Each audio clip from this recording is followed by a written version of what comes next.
Good afternoon, and welcome to today's New York City Council hearing for the Committee on Land Use joint with Economic Development.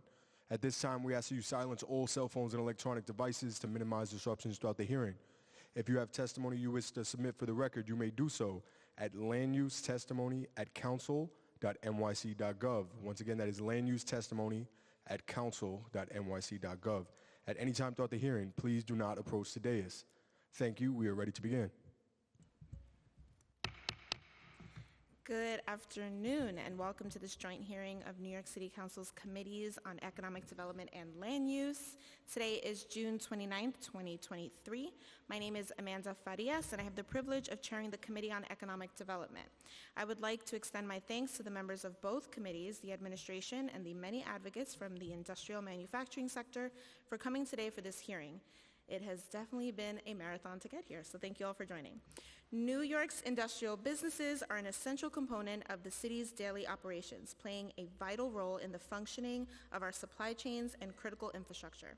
Industrial businesses encompass various sectors such as manufacturing, wholesale trade, transportation, warehousing, utilities, construction, and media recording, employing over 520,000 people and accounting for nearly 13% of the city's private workforce.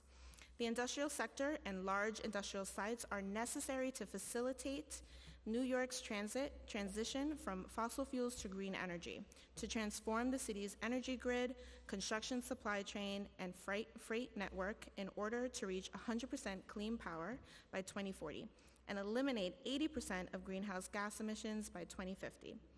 Industrial sector jobs also provide career pathways to middle class for hundreds of thousands of New Yorkers, with a workforce that is over 80% people of color. Industrial jobs offer relatively higher wages compared to many service sectors. Manufacturing, wholesale trade, transportation, and warehousing jobs all provide average annual wages of $53,000, considerably higher than the $33,000 average annual wage for jobs in the retail, restaurant, and hospitality sectors. Unfortunately, there has been a consistent decline to traditional industrial jobs in recent years, partially due to the pandemic and partially due to challenges posed by the city's outdated manufacturing zoning framework. The zoning districts were established in 1961 and envisioned a much different future for the city's industrial areas. Excessive requirements for parking spaces and loading docks, limited density allowances, and a lack of distinction between areas essential for heavy industry and those suitable for mixed commercial and industrial use hamper the growth and retention of industrial businesses within the city, fail to align with the needs of existing businesses, and discourage new development. In light of these challenges, I sponsored Intro 1012, which proposes a 5-year planning cycle for city agencies to analyze economic trends, growth opportunities, and challenges in the industrial sector.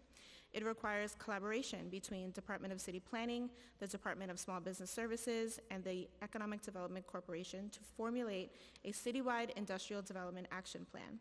This would not only support industrial development, but also expand and retain industrial businesses and jobs, facilitate coordinated planning for city infrastructure and green energy needs, and ensure the resiliency of supply chains for essential goods and services. At today's hearing, the Council looks forward to gathering feedback from city agencies, the business community, and the public on the framework proposed by Intro 1012, with any additional ideas on how to best achieve the expressed goals to support industrial development. By aligning the city's land use policy with infrastructure investment, linking workforce development with new job creation strategies, and collaborating with advocates in the industrial and manufacturing sectors, we can shape a future where industrial development thrives, offering quality employment opportunities, equitable wages, and a more sustainable and resilient city. Before we begin, I would like to thank the Economic Development team here at the Council, Senior Counsel Alex Polinoff, Senior Policy Analyst William Hongach, and Finance Analyst Glenn Martelloni for all their hard work preparing for this hearing. I will now turn over the floor to my co-chair, Councilmember Rafael Salamanca, for his opening remarks. Good afternoon, and thank you, Chair Farias, for the introduction to today's joint hearing of the Council's Committee on Economic Development and Land Use. This joint hearing between the two committees reflects the goals of this proposed legislation to coordinate economic development and land use policy and proactively plan to grow and improve New York's industrial sector. My district in the South Bronx is home to one of the largest IBZs, Hunts Point and Port Morris, which is one of the city's most significant industrial areas, including the Hunts Point Produce Market, our central hub for citywide food distribution. In my district, we know how important the industrial sector is in supporting the city's infrastructure and supply chains and providing good jobs. We've worked closely with EDC to invest in the market and improve its infrastructure.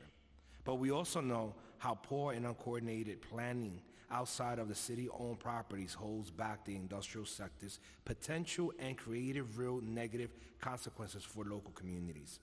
Without better planning for sustainable freight and last-mile delivery, Amazon and e-commerce warehouses are popping up throughout the district, including on the sites with direct freight rail access that could be critical for future green industries. Thousands of trucks have been added to the neighborhood with no plan to address the consequences.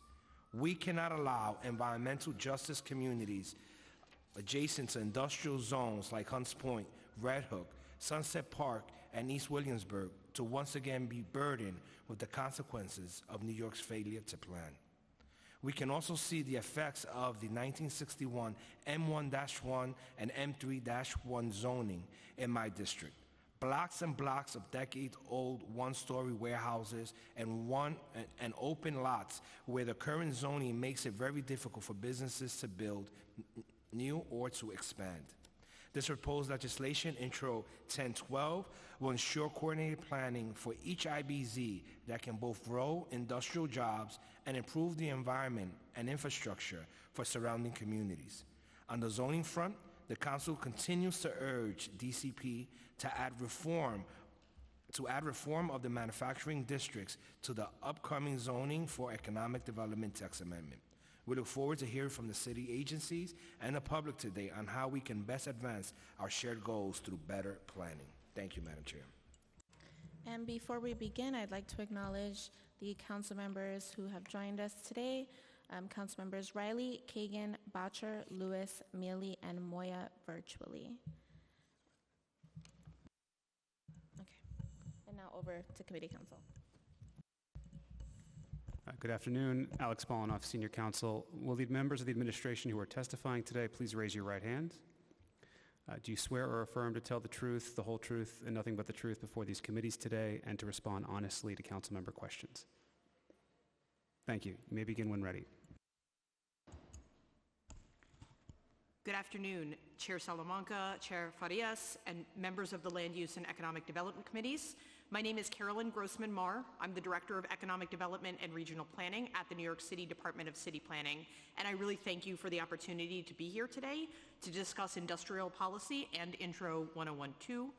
I'm joined here by Kitty Chan of the Department of Small Business Services, Neil Patacone of the Office of Talent and Workforce Development, Jennifer Sun of the New York City Economic Development Corporation, and Lindsay Green of the Brooklyn Navy Yard. And they represent agencies and organizations that also play a critical role in shaping the administration's economic policy.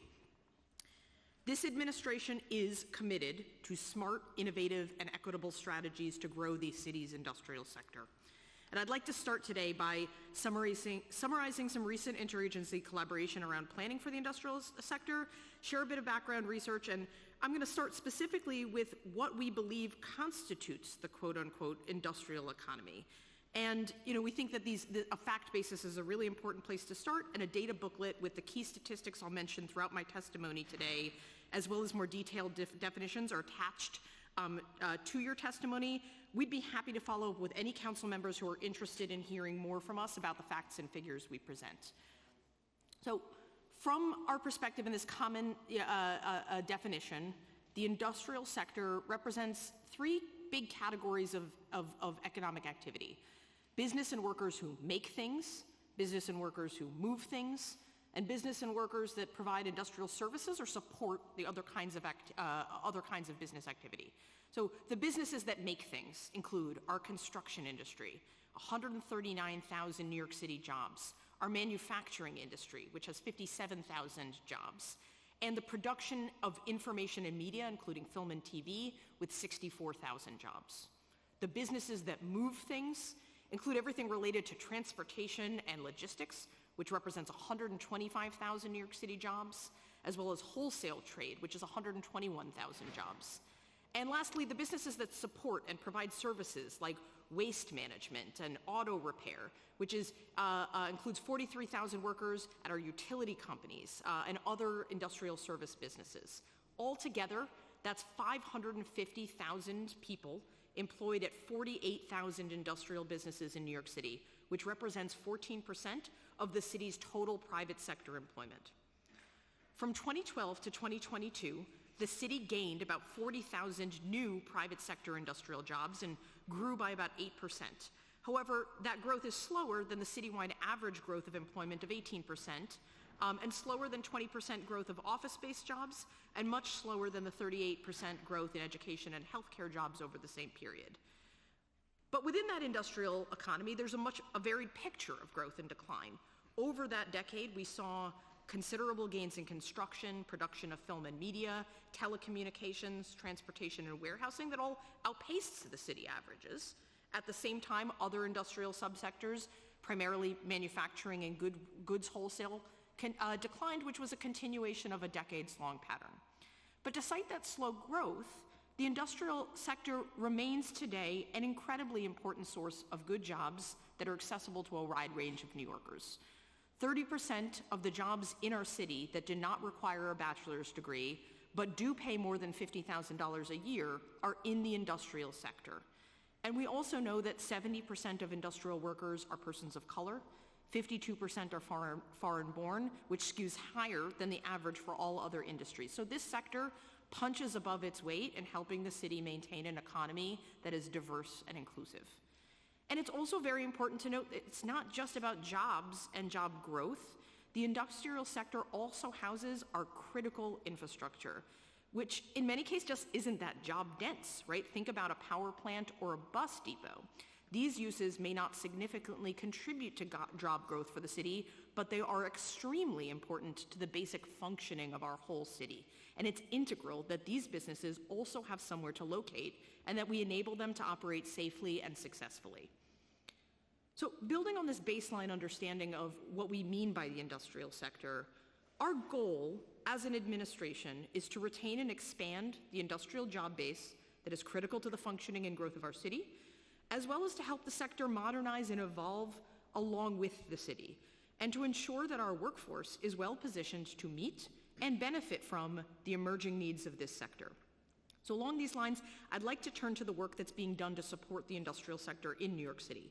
Multiple administrations have developed a range of tools that seek to support our industrial businesses through tax programs that support operational and capital challenges, programs that catalyze and support the growth of particularly promising subsectors, and workforce programs that provide training and pipelines to good jobs, and land use policies that seek to enable businesses to meet their space needs. So starting with tax programs, the primary tools that we have to support industrial businesses are tax programs that provide operational and capital support, workforce development that creates pipelines to support businesses, and land use reforms that allow us to create space. The city offers a range of tax incentives that are geared towards preserving growing industrial businesses and jobs. These include the Industrial and Commercial Abatement Program, or ICAP, which supports modernization, expansion, and physical improvements of industrial and commercial buildings.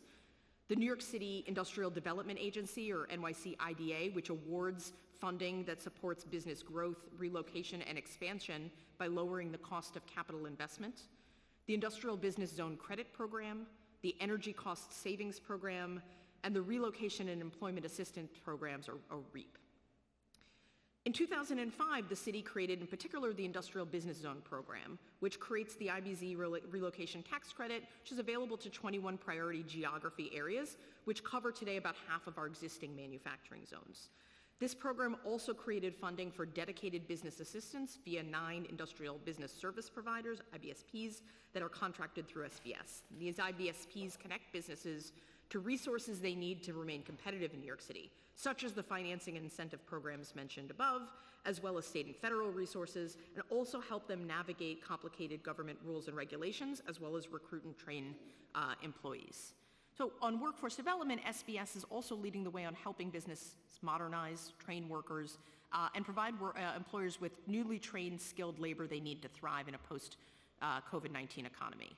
In fiscal year 2023, SBS served more than 84,000 people at their 18 Workforce One career centers, and during that same period, SBS enrolled just under 5,500 individuals in training programs. In the coming years, the city will be working to enact the mayor's moonshot goal of connecting 30,000 New Yorkers with apprenticeships by 2030, ensuring that more New Yorkers can access fulfilling careers while earning while they learn. The industrial sector, with its large supply of jobs that are largely accessible even to those without formal college credentials, is a particularly opportune industry for expanding the apprenticeship model. And to that end, NYC Talent and SBS will be expanding upon the work of the Apprentice NYC program for advanced manufacturing to build additional industry-wide talent training pipelines in key vital occupations. Pathways to Industrial and Construction Careers, the PINK program, meanwhile, is a program supported by the U.S. Economic Development Agency's Good Jobs Challenge, will help place nearly 2,300 low-income New Yorkers on the trajectory to careers in two high-growth sectors of the city's economy over the next 3 years. PINK is not only developing new industrial career trainings and matching in sectors that are key to a resilient supply chain, but is nesting those trainings within social services provided by the Human Resources Administration to ensure that the non-technical elements of workforce development support job retention and career growth in the industrial and construction sectors. PINK will provide a model for a holistic workforce development program that we hope can inform programming citywide. Looking to the future, New York City is leading the way in multiple emerging sectors of the economy, including sectors within the industrial economy. NYC EDC is taking bold actions to help the city achieve nation-leading climate goals while advancing green economic opportunities. The green economy represents industries and workers that are contributing to decarbonization and environmental goals. And by our counts, there are at least 140,000 New Yorkers employed in the green economy in 2021, and we anticipate that that will grow to over 230,000 by 2030 as we create new jobs specifically to meet the needs of the green economy and evolve traditional jobs into green jobs. The green economy represents new opportunities for minority and women-owned businesses that are dedicated to green retrofitting, green construction, and green manufacturing. EDC's Construct NYC program started in 2016 and is designed to connect small to mid-sized minority and women-owned and otherwise disadvantaged business enterprises with exclusive opportunities to work on NYC EDC construction projects. Within this burgeoning green economy, there's particular opportunity in the offshore wind sector. Over the next 15 years, the city will make the investments in our industrial waterfront required to attract offshore wind operations. The city also supports the growth of film and TV production through sector-specific tax incentives, which account for thousands of living wage jobs. The city has a strong commitment to reducing barriers to siting and developing new life sciences facilities and is investing over $1 billion in research and development related innovation through Life Sci NYC. And additionally, EDC's asset management portfolio includes many properties in industrial business zones, and these assets and tenants include hundreds of businesses which reflect a wide range of industrial businesses and tenants, such as food wholesale at Hunts Point, film and TV, light manufacturing at Sunset Park, advanced manufacturing at Brooklyn Navy Yard. EDC is investing over $500 million in these critical assets, including nearly $300 million in the Made in New York campus, which will be home to a 500,000 square foot film and TV production hub, over $50 million at South Brooklyn Marine Terminal, which will be transformed into a leading offshore wind hub. We've worked with city, state, and federal partners to secure nearly $400 million in public funding to modernize and green the Hunts Point produce market. The city has invested heavily in the Brooklyn Navy Yard since the early 2000s, with a lot of investment coming since 2015 in particular. The city invested over $140 million to leverage 1.2 times that in private financing to create and renovate over 1.5 million square feet of modern industrial space to support over 4,300 jobs at 200 companies, with more jobs expected as additional spaces complete work at the yard. Additionally, the city has committed over $200 million as a partial down payment for Brooklyn Navy Yard's first new construction master development project along Kent Avenue. This is on top of the millions that Brooklyn Navy Yard receives every few years to assist with upgrades to their base building and in-ground infrastructure to keep a state of good repair for the 550 plus tenants that call the yard home. So now I'll talk a little bit about land use, which is important because the zoning rules of the city set the stage for how our businesses can physically locate and grow. Representing 28,500 acres of land, which is an area the size of the city of Boston, our manufacturing zoned or M-zoned land is one of the city's precious resources. With 14% of our land allowing industrial uses, we fall somewhere in the middle between peer cities. We have proportionally less industrially zoned land than Detroit, Philadelphia, or Baltimore, but considerably more than Washington, D.C., Boston, or San Diego. And in the last decade, we've preserved our manufacturing areas, rezoning less than 2% of M-zone land to non-M uses since 2012. Despite the name, though, New York City's, quote, manufacturing zones have historically allowed for a wide range of uses, which include, but are not exclusive to manufacturing. Today, our M zones are home to 20% of all New York City jobs, representing a very diverse range of businesses. That includes half the city's 550,000 industrial jobs, like 50,000 construction jobs, 33,000 manufacturing jobs, 87,000 transportation and warehousing jobs in our M zones. But it also houses nearly 500,000 non-industrial jobs, including 230,000 office-based jobs and 137,000 jobs in retail, food, and service businesses. And that diversity has meant, in part, that industrial businesses are surrounded by a supportive economic ecosystem. And it also has meant that our M zones are amongst the most flexible in accommodating a wide range of commercial, recreational, and other uses that have historically been locked out of other areas of the city due to perceived conflicts with residences. That flexibility is also the reason we saw significant job growth in M districts over the last decade. Employment in M zones grew by 7% for industrial businesses and by 34% for non-industrial businesses. However, we also know that flexibility contributes to a perception of competition for space among different kinds of businesses, especially those that can't locate in other areas, which we think frankly means we need to come up with more space. One of the reasons there's not enough space in our M areas is because they are very low density.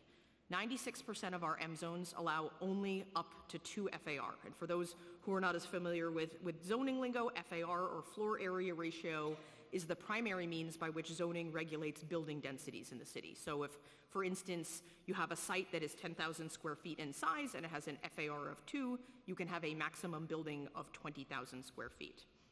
So in addition to being limited in size, our M zones suffer from a whole host of other zoning challenges due to their outdatedness that make facility expansion and modernization prohibitively difficult to execute for most space users. They simply can't build bigger or build up. And that means we're not adding new space, even as we add more businesses to these areas. So as many of you of the council members are aware, City Planning is working on proposals for 3 citywide text amendments to support a more inclusive, equitable City of Yes. The second text amendment, the City of Yes for Economic Opportunity, while born of and primarily focused on recovery in our commercial main streets and central business districts, is also able to help address the challenges of industrial businesses and industrial areas in a few really critical ways. First, this proposal would include a range of new, higher density M district zoning options to be deployed in future rezoning areas. These tools would allow for businesses to locate and expand at higher densities and relieve all the physical challenges we see in developing a building in an M area.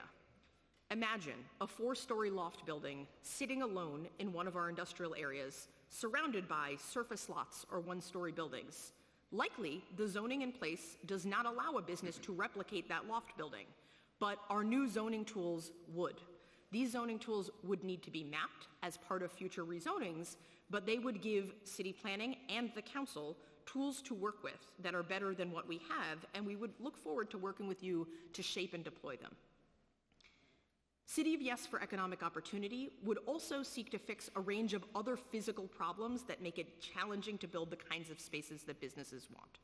Imagine a film studio that wants to build a soundstage, only to discover that their rear yard requirements or physical setbacks from the street make it impossible to build the high ceilings and open interior spaces that are required for a soundstage. City of Yes for Economic Opportunity would create a pathway in zoning to allow businesses to seek limited bulk relief that would enable that kind of construction. Imagine next a 3D printing company that wants to reuse an old loft building, only to discover that loading requirements would mean you have to cut a hole in the side of the building to add 3 or 4 truck berths just to be able to tenant the space. City of Yes for Economic Opportunity would propose changes that ensure loading requirements still apply when you're building a new building, but don't stand in the way of re-tenanting an existing space. So also worth noting that as important as the M zones are today, of the 550,000 industrial jobs that are in New York City, 284,000 of those jobs are registered to locations that are not zoned for manufacturing. How can this be? We think there are a couple of reasons. One is that an industrial business is often not doing industrial business on their headquarter site. So think about that for construction jobs, which are a significant component of our industrial base.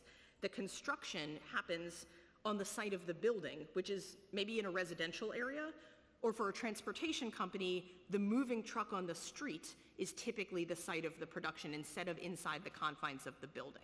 In other cases, we see industrial buildings, industrial businesses that may be stretching the zoning or maybe partially legal in a commercial area. And we think that's a good thing, and we need to embrace that stretch because the idea that all makers and producers need to be far away from our residential parts of the city, we think is antiquated thinking.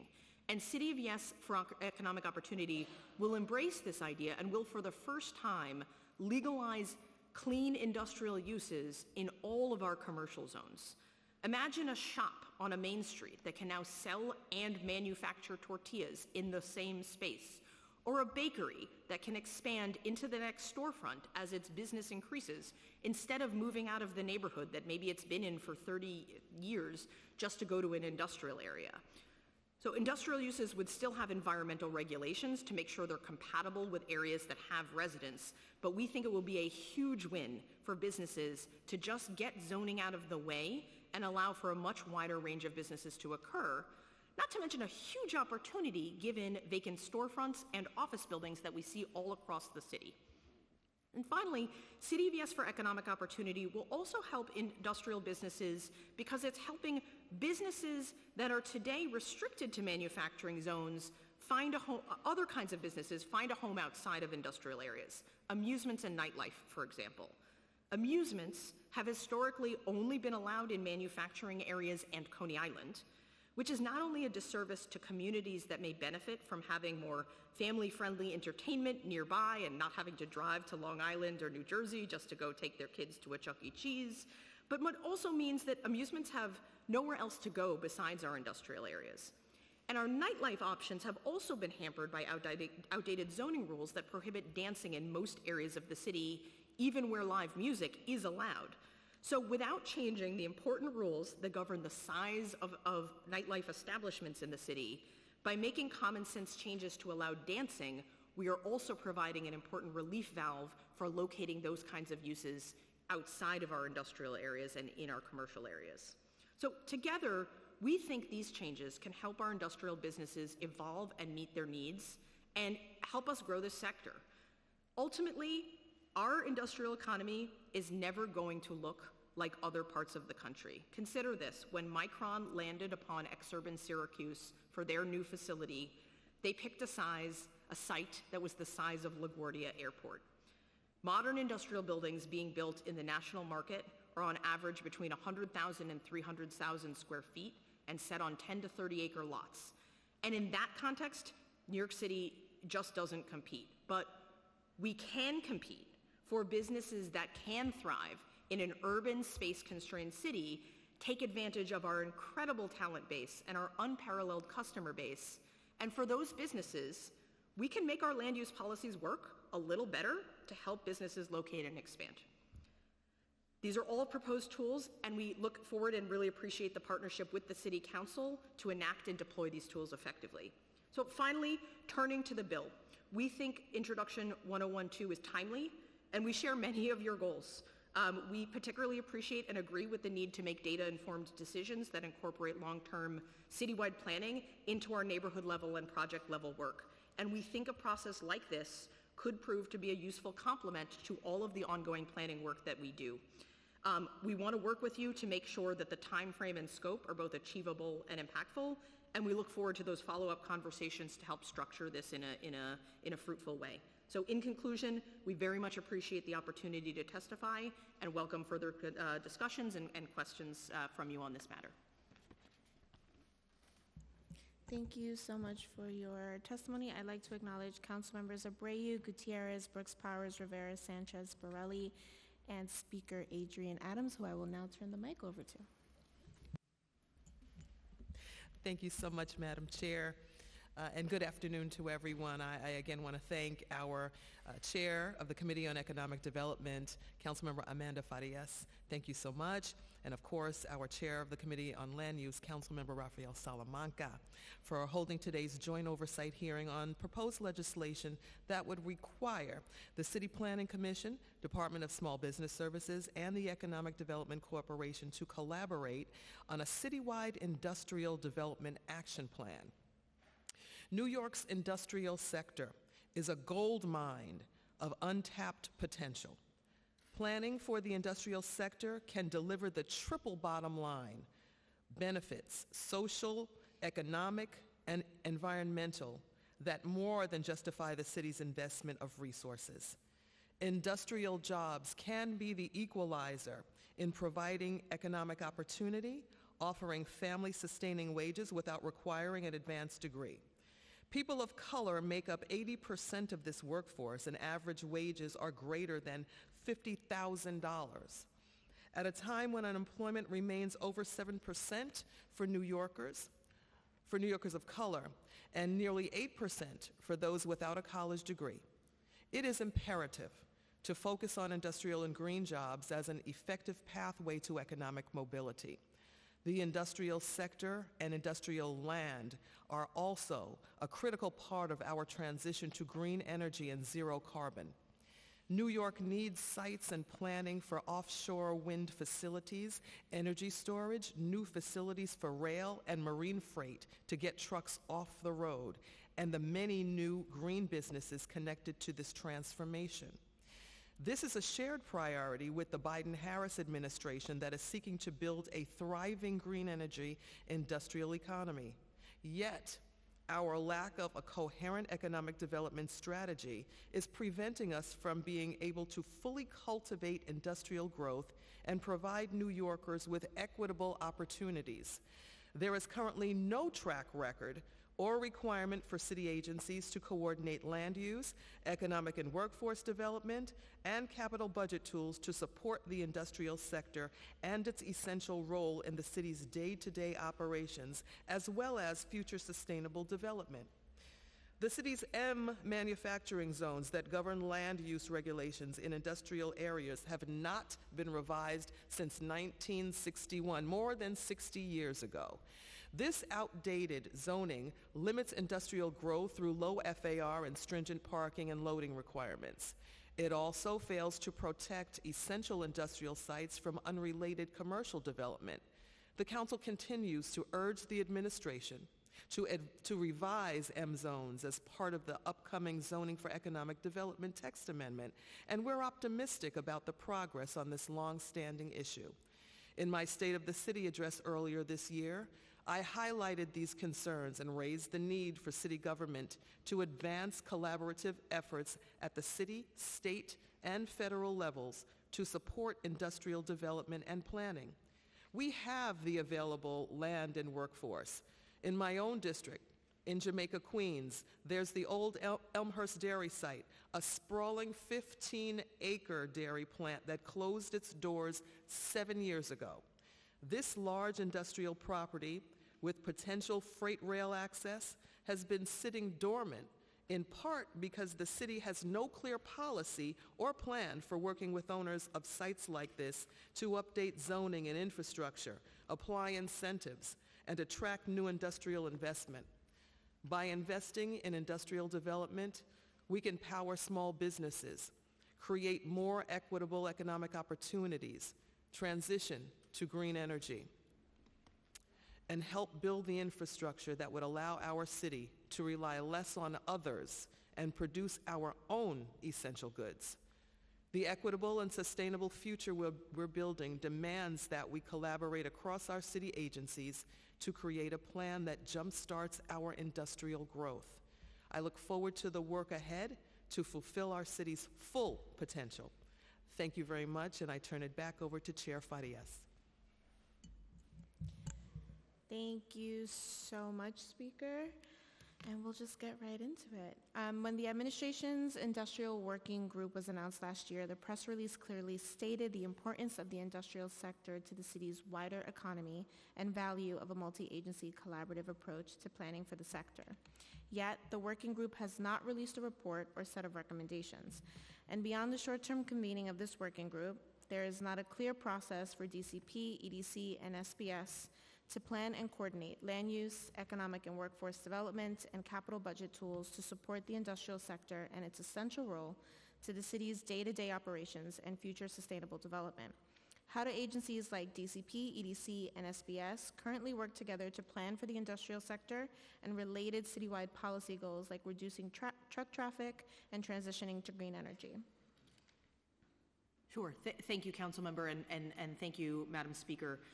First, I just want to start and say the agencies represented here work together all the time, every day on these issues and on all economic development issues. We are routinely in communication and working on project bases in individual neighborhood areas and across larger policy areas like our industrial portfolio. We routinely share data, and in fact, the data that you have in front of you is a product of that shared data and research platform between City Planning and the Economic Development Corporation, and we form new projects together. And I'll mention one, for instance, the work that EDC is doing on the green economy and work that EDC, DOT, and City Planning all do together on planning for sustainable freight development is already informing DCP's zoning for carbon neutrality, which is removing impediments to electrical vehicle charging and introducing micro distribution potential and allowing for solar and new kinds of energy storage and construction on different sites. I'm going to turn to Jen Sun at EDC to see if she'd like to add some things on EDC's work. Thanks, Carolyn. As Carolyn mentioned, with the example of sustainable freight, EDC is in a constant engagement with the private industry about what conditions are necessary in order for them to move freight more by water rather than by truck.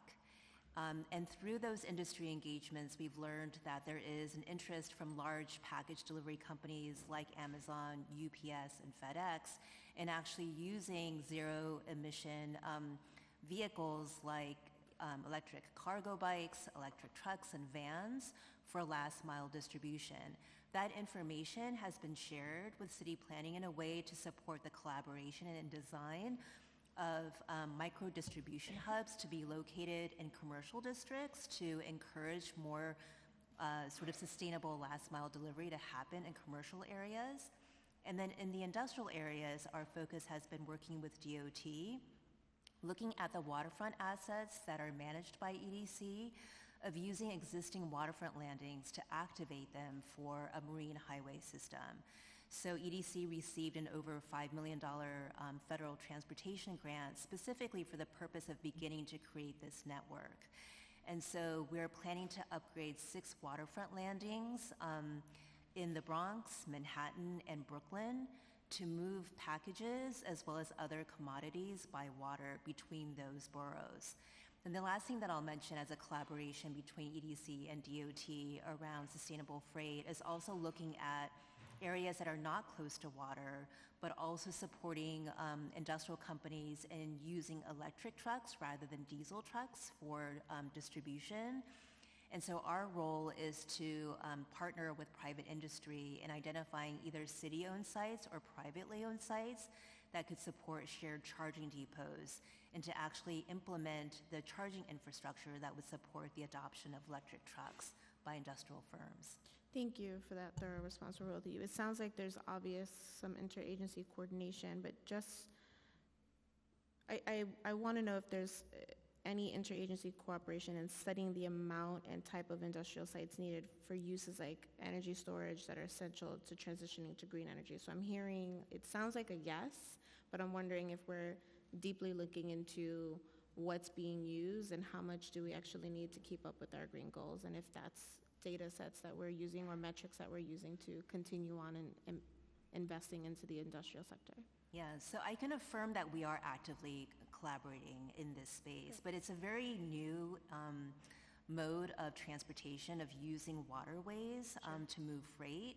So it's really hard at this early stage for us to quantify what the demand will look like. And so instead we rely on, again, sort of active industry engagement with what we call the end users, the package delivery companies that ultimately will be making choices between either continuing to use trucks or shifting that to either using water or rail for the movement of goods. And so it's hard to quantify what that demand is going to look like.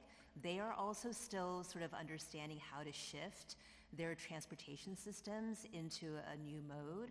But we think that there are market conditions that make this more feasible than ever before. Most importantly, congestion pricing, the approval by the federal government to implement congestion pricing, we think will be a huge driver for package delivery companies and industrial companies to really seriously consider using alternative modes of transportation. So we think that will help really compel companies to make different choices, and our role is to make that infrastructure available. And Councilmember, if I could also pick up, I know you also mentioned battery storage, which I think is another great example here where, quite frankly, we do not know exactly how many batteries will be needed in the city or the exact square footage associated with siting them. But what we do know is that it's a lot, and it's not just industrial areas, it's commercial areas and residences where we imagine batteries will be needed to store the energy that's being created on solar rooftops, for example. And so when we look at a policy like that, we try to understand the overall potential, the physical parameters of how those are stored and how zoning interacts with it. And what we discovered is that a lot of the battery storage that we know we are going to need, particularly in residences and commercial areas, is not allowed under our zoning today. So the City of Yes for Carbon Neutrality, one of the proposals that we'll be making is to enable exactly that kind of battery storage.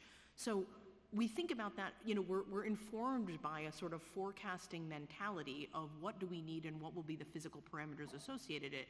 We'll never have a magic number, right, that we can actually say X batteries and X square footage, but we can continually improve our zoning to enable the kinds of physical activities that we want to see. And so I want to put that out because I think you'll hear a lot of that from us about how we think about future forecasting and future-proofing our zoning to enable future needs, even as the exact size and physical footprint of those needs is not known, and much of it is happening on private property. Sure. And so in that same vein, do you agree that there's a value in establishing a required interagency planning cycle for the industrial sector? We do, and I think we really appreciate the council's attention. We think you've hit on something important about the visibility and transparency of all of the interagency collaboration that happens on this critical policy area. Devil's always in the details. We want to work with you to figure out how to make this work the right scope and scale of the improvements, but we do agree and we think philosophically we're aligned. Great. Will there be a policy platform or report released by the administration's industrial working group? Hi, this is Lindsay Green from the Navy Yard. I was one of the administration coordinators of the Industrial Working Group.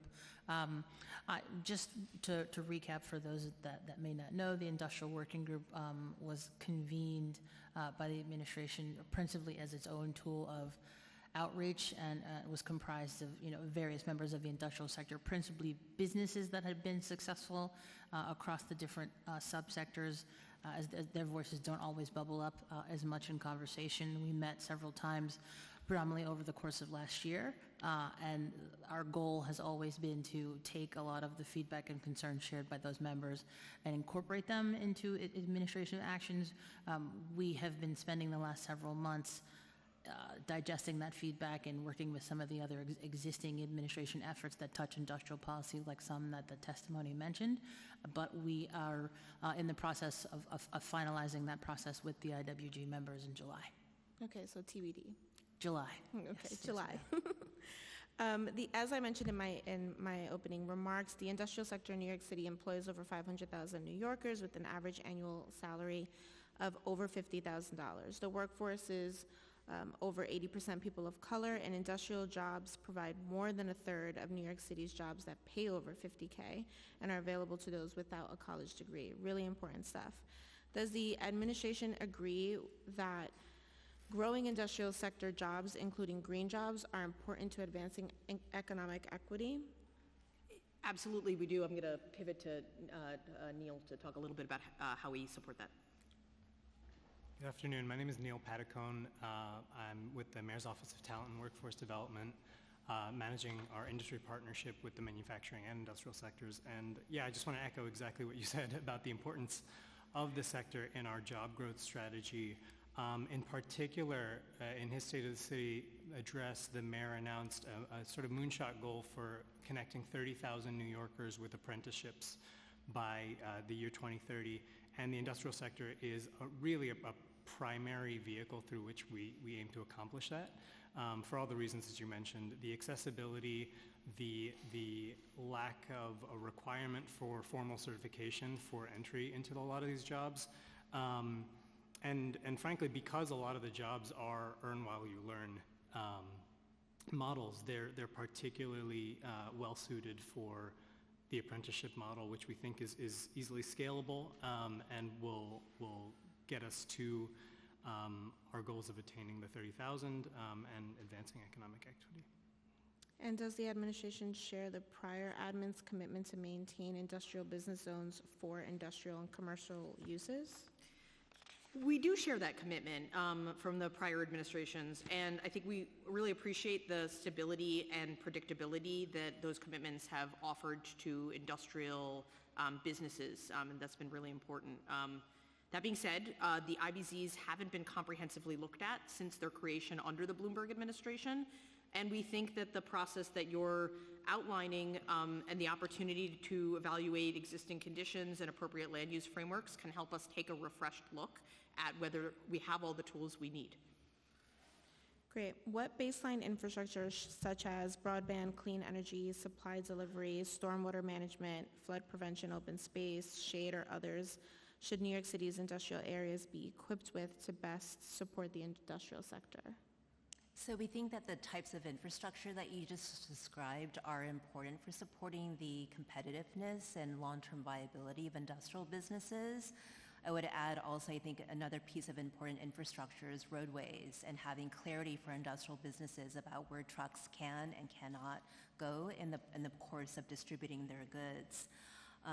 Many of the infrastructure needs that you've listed are under the purview of sister agencies, obviously, so we do work together with DEP, for example, around stormwater and sewer infrastructure, or really with the Office of Technology and Innovation and broadband expansion. EDC's focus is on really investing the infrastructure to support city-owned industrial assets and the tenants there. And what infrastructure investments has EDC made in IBZs over the past 10 years? Yeah, so just to provide an example, I think generally EDC's focus on investments is really around creating leasable, affordable space, small and large sizes in our industrial assets.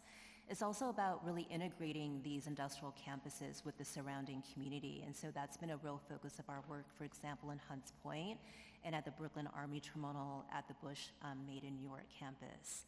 And then providing flood-proofing where it's needed. And so Hunts Point is another example where flood protection is very important. Bless you. On record. What is the total value of city and state financial incentives and workforce development expenditures distributed annually to industrial businesses and IBZs across the city? So I can share from EDC's perspective that the IDA over the last 10 years has provided almost $500 million in incentives for more than 100 industrial and manufacturing projects that together leveraged over $1 billion in private sector investment. As you might know, the IDA works by really incentivizing private investment into industrial real estate and modernizing equipment at a large scale. So it does require, a private business to make that investment, and then our role is to lower the cost of that investment by providing property tax abatements, mortgage recording tax waivers, and sales tax waivers. I think by looking at the utilization of these incentives across all 5 boroughs, we believe that they have been effective, and we also have been able to confirm that through our continuous outreach to the IBZ service providers, business improvement districts, and other chambers of commerces, and promoting these programs and hearing their feedback that these incentives are important to maintain and to continue to promote.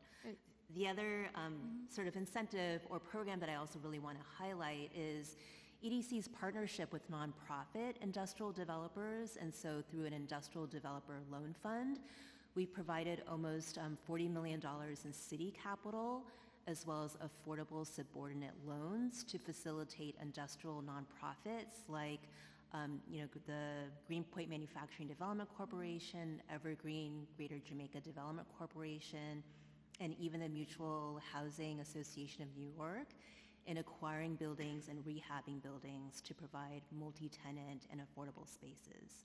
And do you folks have a breakdown by sector? We don't have a breakdown by sector, so the data point that I shared of the IDA supporting 100 businesses is specific to industrial and manufacturing. Okay.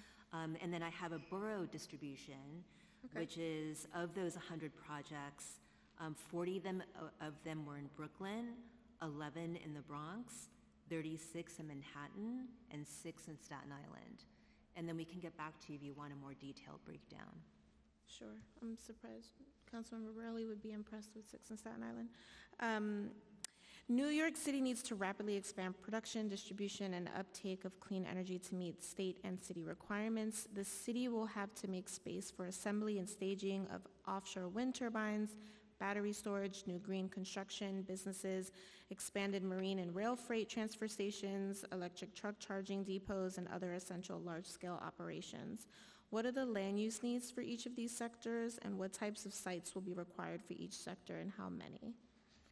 Yeah, so I will start, and then I think Carolyn can also add to this. I think generally the green economy, that as we're learning through EDC's work in studying this very new industry in the city, is that it's not specific to one industry, but spans lots of industries, including buildings, transportation, financing and consulting, consumer products like sustainable food and clothing.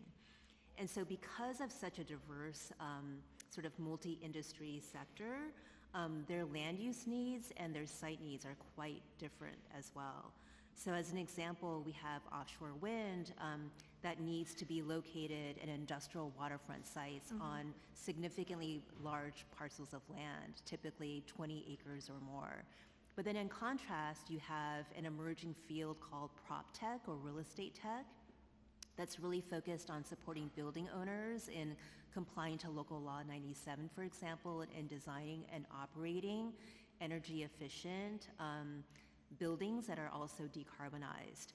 Those activities could happen outside of manufacturing districts, in an office building, in a commercial district instead. So, that gives you a sense of how different and varied the land use and site requirements might be depending on the industry and business. I'll pick up, I think Jen covered much of it, but to echo, I think when we think about this from a zoning perspective, those different kinds of and parameters of space needs for the different kinds of businesses tend to fall into these different categories. Can they be co-located, or do they really require open, sort of unbuilt kinds of, or very low scale building? And we think our zoning can really respond to those different kinds of conditions.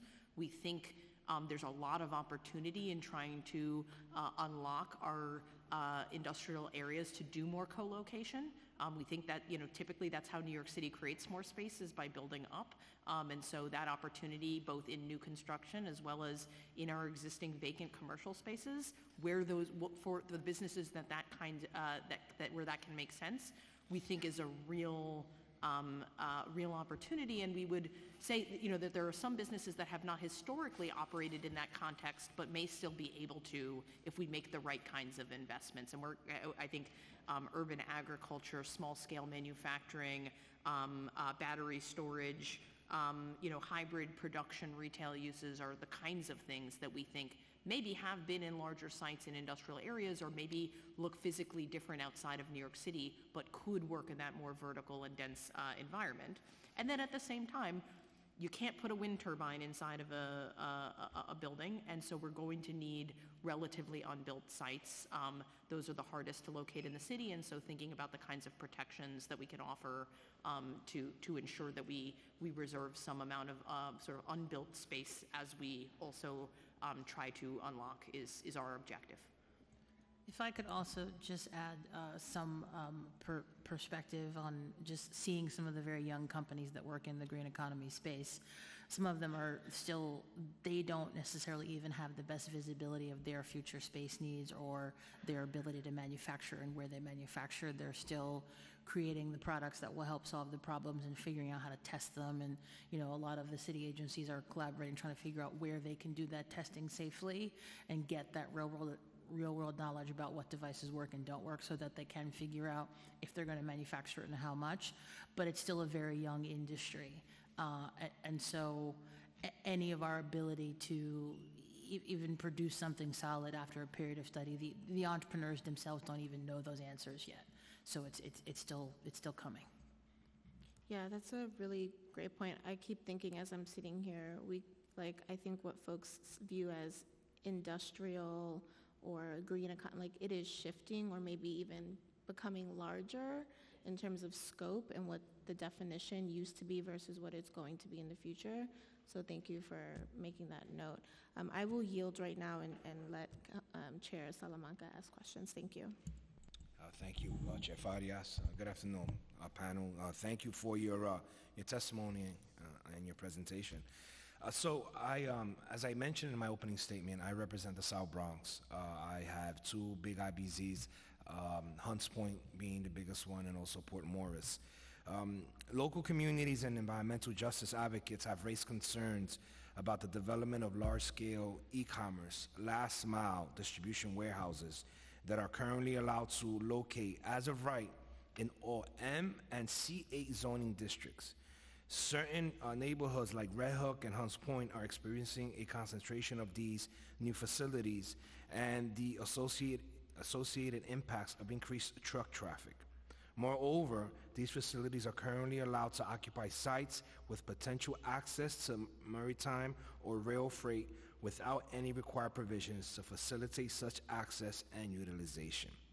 Does DCP or EDC have any updates on the city's policy's response to this issue? Great. Well, thank you, Council Member. And I first want to just acknowledge that we hear from your constituents as well. Councilmember Aviles, I know, has been very active on this issue as well. We hear it. We acknowledge and we agree that there are real challenges when you have a facility that is creating significant vehicular and truck traffic near where people live and where people go to school and where they work. Right, there are real environmental challenges that are being experienced by communities, and we are looking at that, and we are working on solutions. I want to also acknowledge there is a private application from the environmental justice community looking at one particular solution to these challenges. That is in front of city planning in the pre-application stages, and we are looking at that in the same way we look at every other private application that comes before us, which is we are putting it through its environmental and technical review to prepare it for the public review, sort of ULURP process, and those meetings with the actual applicant teams are ongoing and have been happening, in recent days. The policy challenge here is a tough one because we, on the one hand, we are generating significant demand for logistics and transportation, which is allowed in our manufacturing districts and is a large component of the employment base and the ecosystem that is in our manufacturing districts. And our demand for those kinds of services increases as the city is increasing its volume of freight movement into the city.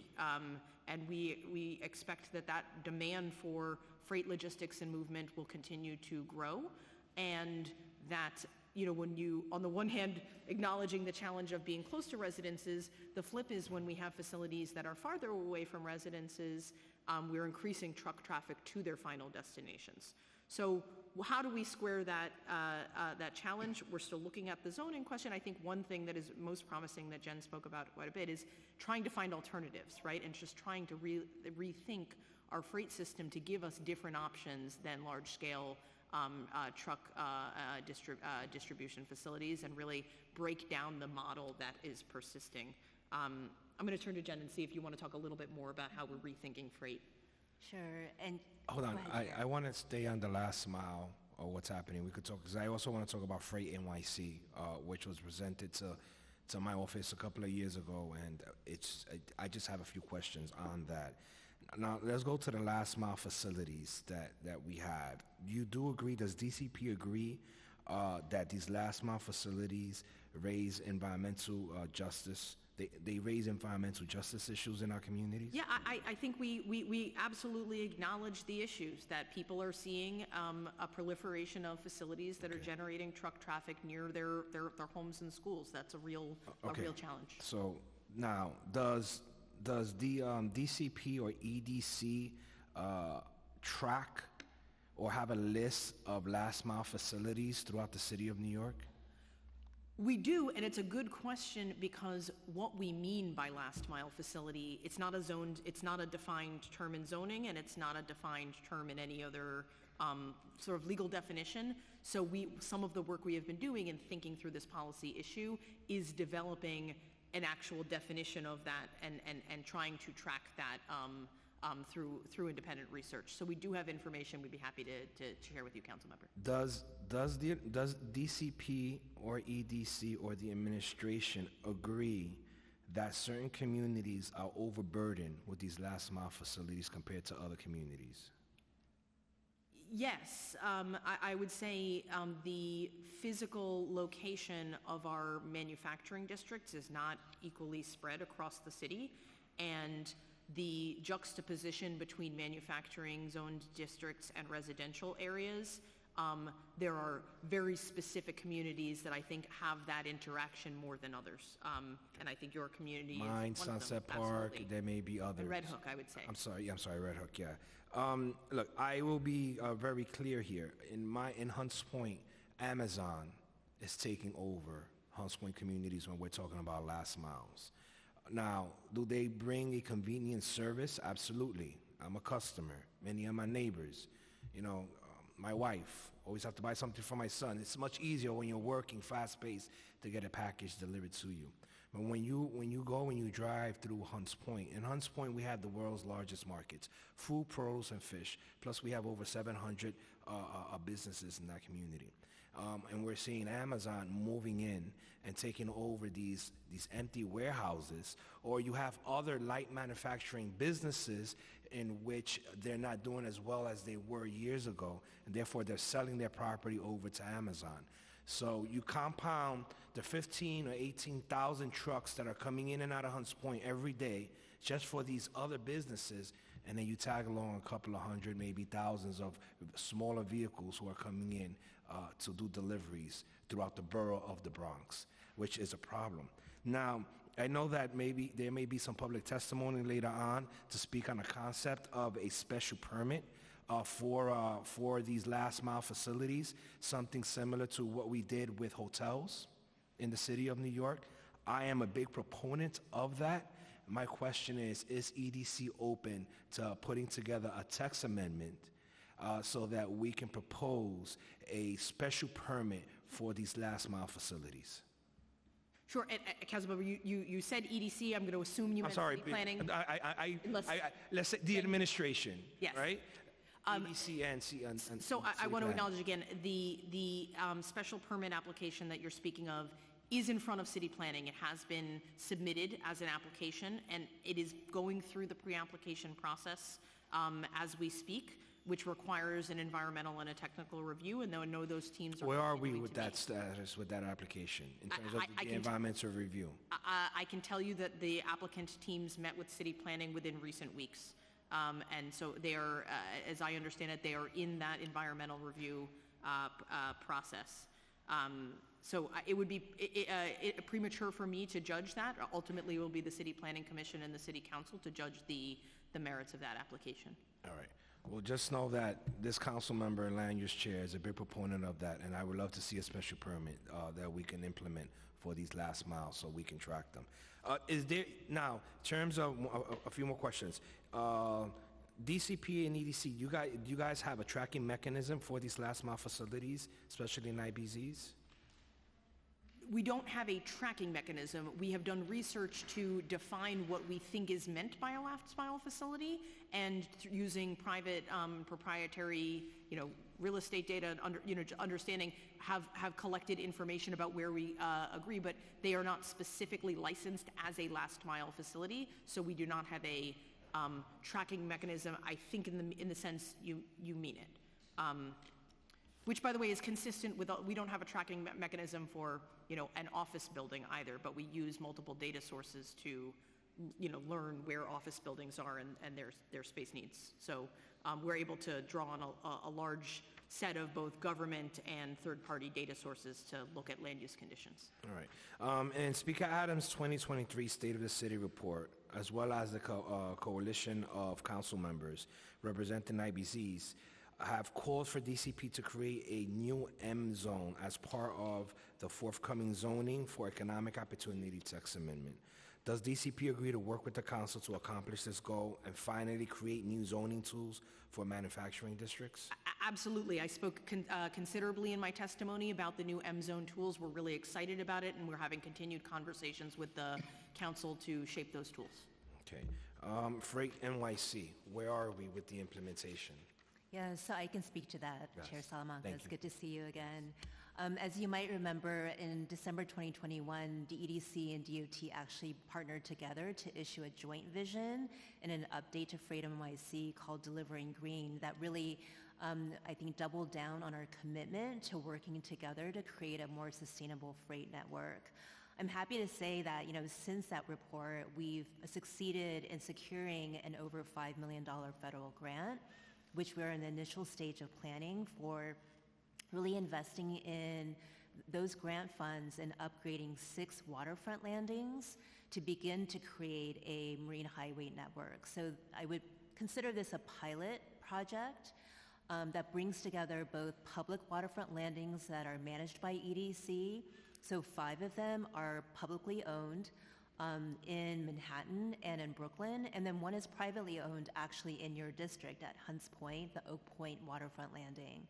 So as you might know, we've been partnering with the owner there as well as community stakeholders in Manhattan Beer and piloting the use of water for transporting beer from the Bronx to Lower Manhattan. So that's an example of how marine freight can be used either to transport other goods like beer or other commodities, or even package deliveries with Amazon, UPS, and FedEx. This $5 million grant that you received from the federal government, is it to do a study and pay lobbyists, or is it to actually physically create these loading docks and the infrastructure needed? It's to invest in the infrastructure. So specifically, it's about, depending on each site and its infrastructure needs, It's putting in what we call spud barges and gangways to allow for marine vessels to dock at these landings and support the weight of either an electric delivery truck, a cargo van, or e-cargo bikes to roll off of those vessels upland to then distribute, in a zero-emission way. Okay. Of these few loading docks that you mentioned, or waterfront landings, which one do you anticipate opening up first? We're actually moving all of them forward at the same time, even though depending on sort of their existing condition and infrastructure needs, they might not all be delivered at the same time, but our goal is to try to have them in place by 2025. I would say that the more more challenging aspect of this is less on the infrastructure side, but really ensuring that there are going to be customers who use the service.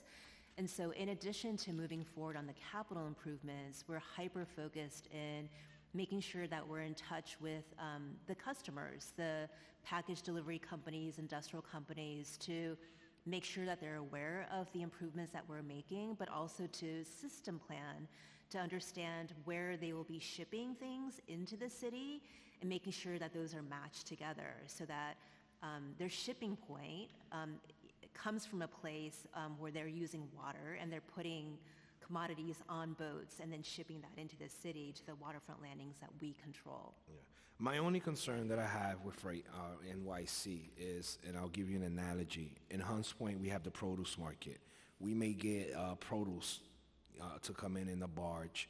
You may get the Hunts Point business to go pick up the produce, then take it back to their business, and then you may get an outsider coming in and then coming back out. I'm just concerned about the amount of truck routes or visits that we will get, as opposed to that produce coming into the market and then coming right back out. That's just my only concern that I have. Yeah, no, I think you raise a really important point, which is that I think in designing and operationalizing the system, we continuously hear that minimizing the number of touches and moving produce between different modes of transportation is really important. So our challenge is creating a really time and cost-effective service that companies will actually use.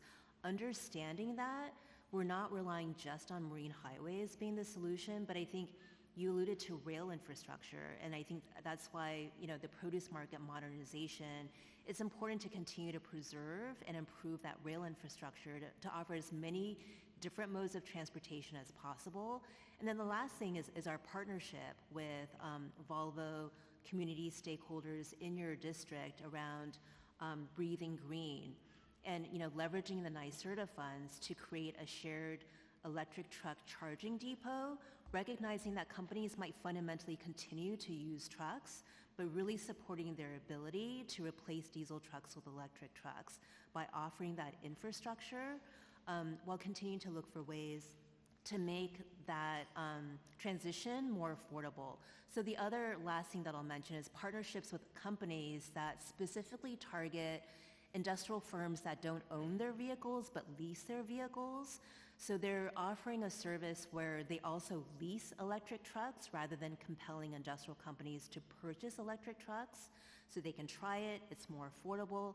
They also offer the maintenance and repair services, so it's sort of an all-packaged service that makes it more attractive for companies to actually consider making that transition. I want to give a big shout out to Manhattan Beer for implementing their electric trucks. Their entire fleet is not electric, but to see that they've invested and have worked with EDC to implement this, I just want to recognize them for that. I have two more questions and then I'll hand it off to my colleagues. I've been in the council for 7 years. Prior to that, I was a district manager for 5.5 years. In the beginning of my term as a district manager, EDC came and presented the alternative fuel station on Food Center Drive in Halleck. Till this day, it is just an empty lot with garbage. What's the status of that project? I should confirm with my project team, but my understanding is that I don't think the alternative fuels project is moving forward, and we look forward to working with you to think about a better and different use for that site. Okay. And then finally, when managing and planning for city-owned properties like the Hunts Point Terminal Market or Sunset Park Waterfront, What factors does EDC consider when deciding what types of uses or businesses to plan for and attract? So EDC really approaches this with a sensitivity to the specific industrial asset and the kinds of spaces that they offer. So for example, in Hunts Point, as you know, the campus is a mix of, relatively low-story buildings, as well as multi-tenant buildings like the wholesale markets. Because it's an existing food industry cluster, a lot of our business attraction is around strengthening that existing food cluster.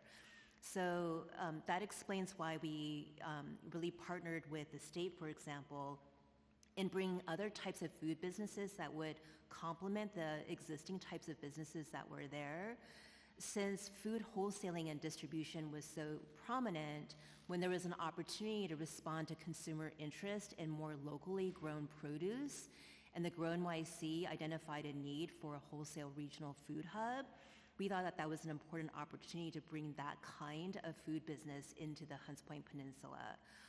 Similarly, Baldor, they do food wholesaling and distribution, but they also provide a different kind of service to restaurants and retailers in terms of value-add food processing.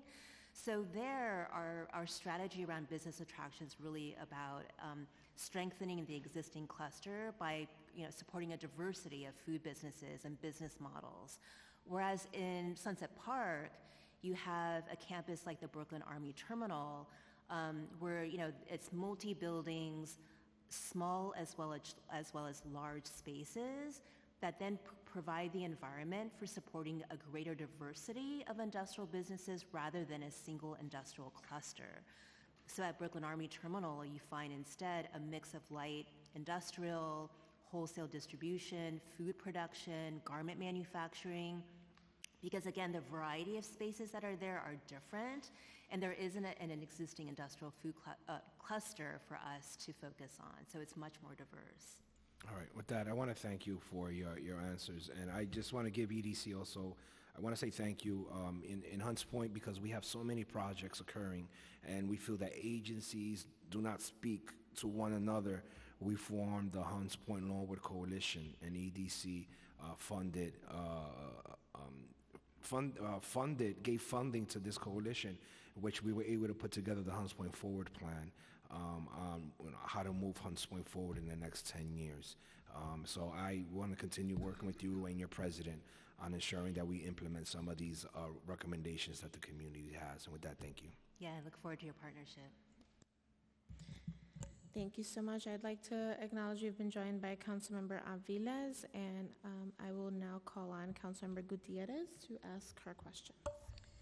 Thank you, Chair. Good afternoon. She's not here, but there she is. I want to uplift Diana Reyna, my predecessor, and huge advocate for manufacturing. Thanks for continuing your advocacy. I also want to uplift the speaker who at her State of the City and certainly today has continued to really stay the path on the economic opportunity that lies in our manufacturing district. So really excited to have you all here. My first question is related to the intro that Chair Farias and myself and a few other colleagues are introing and would love to discuss, which is Intro 1012. I don't know if you've had a chance to review it yet, but can you speak to whether or not you are in support of it at DCP? Sure. Thank you, Councilmember. It's great to see you. We are. We testified that we think that the council has hit on some really worthy goals here. I hope we have given the impression rightfully that we are in coordination across sister agencies on a whole host of the issues that are important to our industrial areas and our industrial businesses, but we think that a bill that helps formalize and makes some of that process more transparent and sort of systematically forward-thinking could be a really good complement, especially as we do work on the green economy at EDC, as we're thinking about freight reinvention and as we create new zoning tools through City of Yes that we believe will help unlock opportunities in our industrial areas, we think all of that could be a complement working on a plan. We want to work with the council to shape it and make it feasible and impactful in the right ways, but we are absolutely testifying in support of the idea. Wonderful, thank you. And I also wanted to just thank you and the team for just having the lines of communication open with my colleagues here. I think it's been a really, really good use of all of our time and really exciting. I wanted to touch on a couple of things that are important and personal to me in my district. I'll touch quickly on the industrial plan, but curious because for a long time advocates have really been pushing different administrations to use best practices in other cities to update the M zoning district to really preserve essential industrial spaces and to limit unrelated commercial uses. Can you speak to that under this administration? What can you speak on to that? Sure. Well, first I want to start with, and I think that 1012 speaks to this as well. We talked a little bit in this in our testimony, but I think that the idea of looking at peer cities is actually a really important one, and it's a hard one to do when you don't prioritize it, but we have been doing a good amount of that at city planning. And, I will say from our preliminary research, we actually think we're sort of in the middle when it comes to other American cities and thinking about our private industrial market. There are cities that are far more industrial, both in terms of proportionally the amount of land zoned, their industrial base, and the way that they're incorporating industrial planning into their economic development in a way that isn't a really good comparable. And I'll use Detroit as an example where there's significantly more industrial land, and the kinds of industrial properties that they're able to attract are large GM plants, right? We're talking about, 1 million square foot footprint on an interstate, very anti-urban, right? So even though it's within a city boundary, it's not a model that's really comparable for us. Or I mentioned in my testimony Micron, another good example, a business that went to upstate New York, occupying a site that is the size of LaGuardia Airport. So a lot of modern industrial development in the United States that is repatriating from global economies looks like that, and that we think is fundamentally the wrong model for New York City. But where we do think, so that's one side of the equation. The other side of the equation of what we see in the United States is a city like Washington, D.C., that essentially has rezoned to other uses all of its private industrial space. They have a little bit of a something equivalent to the Brooklyn Navy Yard, and so fundamentally under public control, and even that is not really fully industrial. It has much more of a commercial quality to that. And we think that's the wrong model too. We actually think that the 30,000 acres of private industrial space we have, not under public control, right, a private market for industrial land, is also really important. So that space of, still having a quite considerable industrial market, and not rezoning all of it away, but also not trying to mimic cities that have a space and an infrastructure that is very different than ours and effectively anti-urban. We think we need to position somewhere in between those. So how do we learn the best from those models? I think we are learning them in City of Yes. We're trying to update those our tools. It is true, as we discussed, that our manufacturing districts historically have allowed for a wide range of uses. Mm-hmm. We think that is also fundamental to their success and diversity, but we understand that when we have significant job growth that is non-industrial in areas where we're not adding space, that is also contributing to a perception of competition. And so, to us, the first and most important thing we should do is address the space crunch and find places to put more businesses, both by building up in our industrial areas and by unlocking our commercial areas for a wider diversity of businesses. But we also think, as I said before, you can't put a wind turbine inside a building. So as we think about ways to build up and densify in our industrial areas to find more opportunities for co-location, we're also going to have to think about what areas are sort of off limits or undeveloped, so that we're still preserving that openness for our most critical and sort of most industrial assets. Can I just ask a follow-up question, Chair? I'm gonna go Yeah, thanks. Both chairs. Thank you. So just a follow-up to that. So I hear what you're saying, obviously, and certainly encourage that the Department of City Planning wants to plan, and I can certainly appreciate that.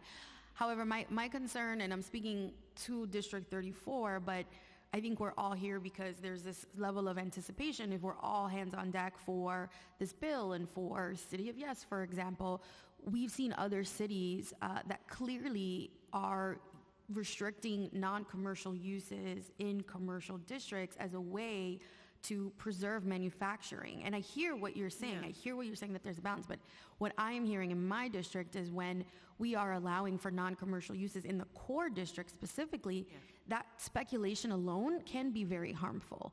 And with so many other incentives that really are not made available to manufacturing business owners, that's problematic. And in many ways, I think that the North Brooklyn Industrial Plan kind of highlights that and can set the tone for other industrial sections in the district, in the city, excuse me.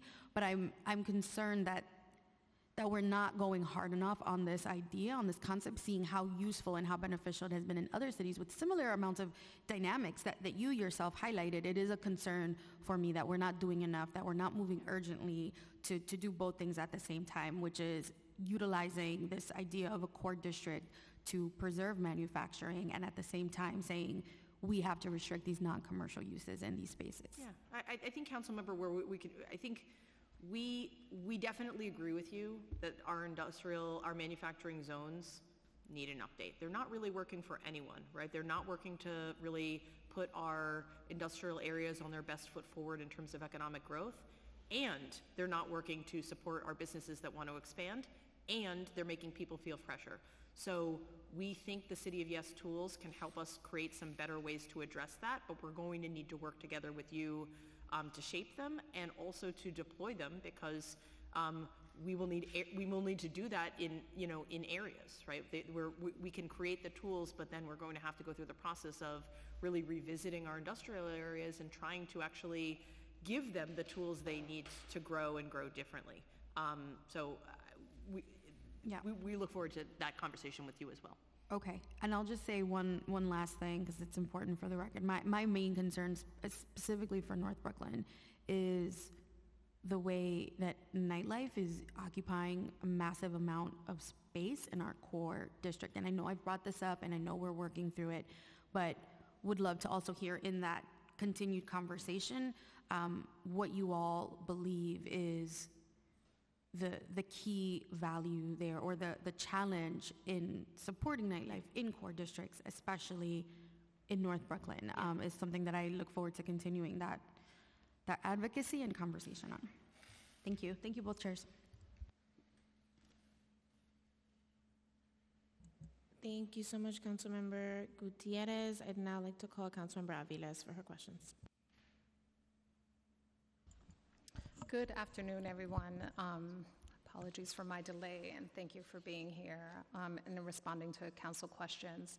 So, as you know, we've been talking a lot about Sunset Park, and certainly Red Hook, our waterfront and industrial sector is very important to me. I've had many conversations. Want to give a shout out to some of the EDC team that we've been troubleshooting some issues with of recent.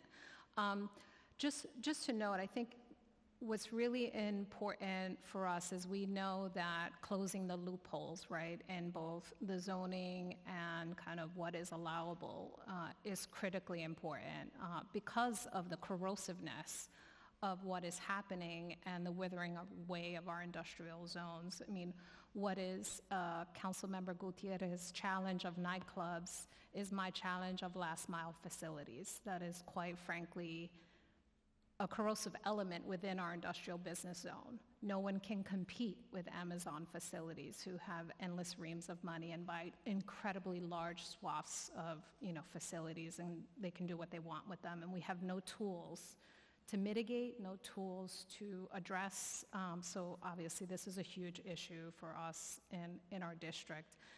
Appreciate the work you're doing, and we're going to continue to push, because every day that goes by, another facility is in the process of converting under right. And with 9 already in the small geography of Red Hook, we are at an impossible stage.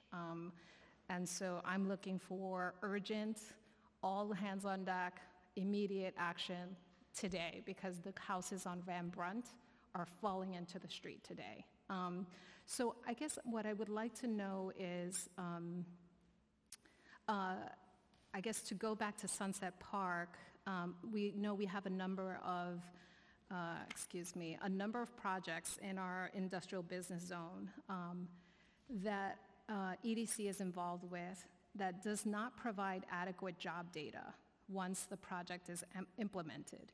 We often hear promises about job creation with little understanding of how projections are made or how they actually pan out. Well, this problem obviously is not exclusive to EDC, and we see this happening in other economic development projects. I would like to understand very specifically what the methodology EDC employs at arriving job descriptions.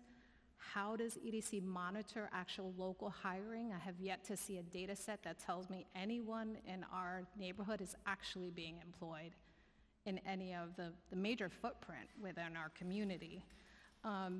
So how that local hiring is monitored once employment projections are made to make sure the project is staying on target, on which, if any projects, EDC provides employment data to the public, and lastly, why doesn't EDC provide employment statistics publicly? I know this has been an ongoing conversation in our community for quite some time. And lastly, if we can be provided with any employment data related to Brooklyn Army Terminal, as well as the South Brooklyn Marine Terminal. So, Councilmember, I will say I probably don't have the answers to all those questions, but generally in terms of job projections, I know that we have an economic research group within EDC that does a lot of forecasting to understand the economic impact of projects, specifically that will be receiving city capital. And so under that very specific scenario, our group internally will then use a methodology to understand and forecast what the job impact, what the revenue impact might be from making that city capital investment. Then through our real estate dispositions and RFPs, I know that we integrate into those RFPs when we are either leasing or selling city-owned property, the requirement for the developer to participate in Hire NYC, and through that we have the mechanism to then monitor whether they are complying with that, in addition to trying to support and connect that developer and their tenants to services like at SBS and other local workforce service providers to ensure that there's targeted marketing in the local neighborhood where the project's going to be developed. And then once that project is developed, stabilized, and fully occupied, there's ongoing monitoring for a period of time of whether they've complied with Hire NYC. We are also going through the process because we think it's important, as you do, in really understanding whether our job forecast in fact materializes into real jobs, and then how many local residents are participating in those job opportunities. What I'm seeing are two data sources. One is we're trying to establish a way of working with our tenants around self-reporting to better understand within the assets managed by EDC what is the workforce, what are the number of jobs, what does workforce participation look like? And then we're also looking at external data sources like the Department of Labor, and then together sort of providing a more holistic picture and an understanding of So do you have any data related to Sunset Park? Because I have not seen a data source. And I'd love to receive probably the written protocol of the methodology, because I'm not quite sure I understand it. I know we get a lot of projections, 5,000, 3,000. We have yet to receive any clear sourced data around how many residents actually are participating or benefiting from the hundreds of millions of dollars the city has invested in any of the property managed by EDC. I would love to see that data. And I'd like to know, why doesn't the agency publicly note that data? I can't answer that question. I don't know what our policy is around disclosure. There might be certain legal requirements that prevent us from actually sharing that data because it might be proprietary, but I don't want to speculate any further. And so, I will certainly talk with our research department to understand what can be shared, and if we're not able to share it, why not? And also to kind of walk you through the methodology. But the data that I am able to share today comes from the New York State Department of Labor. It comes from their quarterly census of employment and wages. And because it's reported on a quarterly basis, the numbers that we have for a full year, the most recent data is for 2021. And according to that data source, looking at our industrial assets in Sunset Park, we have, for example, at Brooklyn Army Terminal, over 3,000 jobs, specifically 3,271 jobs that were reported in 2021. Then at the Brooklyn Wholesale Meat Market, we have 600... It actually just proves my point. So of the 3,000 jobs, we have no idea if one of those jobs was received by a Sunset Park resident. We would not from this data Right. source, is my guess. We Right. would probably rely on tenants to then have to survey their workforce to understand Have you that. collected any data of any of your tenants that reside on any properties in Sunset Park? I will need to confirm that with Okay. my colleagues. Right, because we received 3,000. We see companies moving in with their employees from other neighborhoods. We do not see the employment opportunity in our district. So I guess, just, Chair, if I could, we also have, similarly, all right, we have the Made in New York campus, which is a very huge project in our industrial zone. It was announced, elected officials, it was said that there was going to be a lot of public engagement. The project has grown substantially in size and scope from 300,000 square feet to now 1.5 million square feet, from an initial investment of $136 million to $323 million. Huge growth.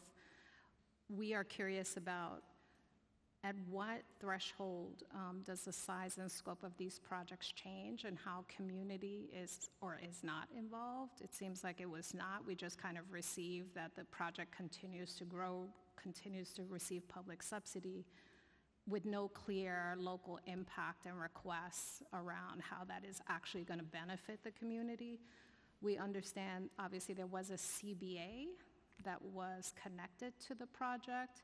It's unclear to me who's holding the accountability around the CBA.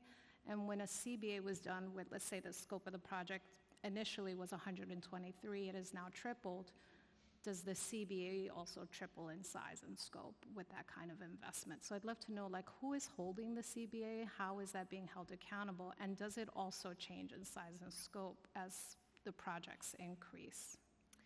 I again will need to follow up with my colleagues to be able to provide answers to that. I know just generally from my experience with CBAs, that is one of the challenges, is that the city doesn't typically play a role of enforcing that CBA because it's usually negotiated between a coalition of community groups and the developer.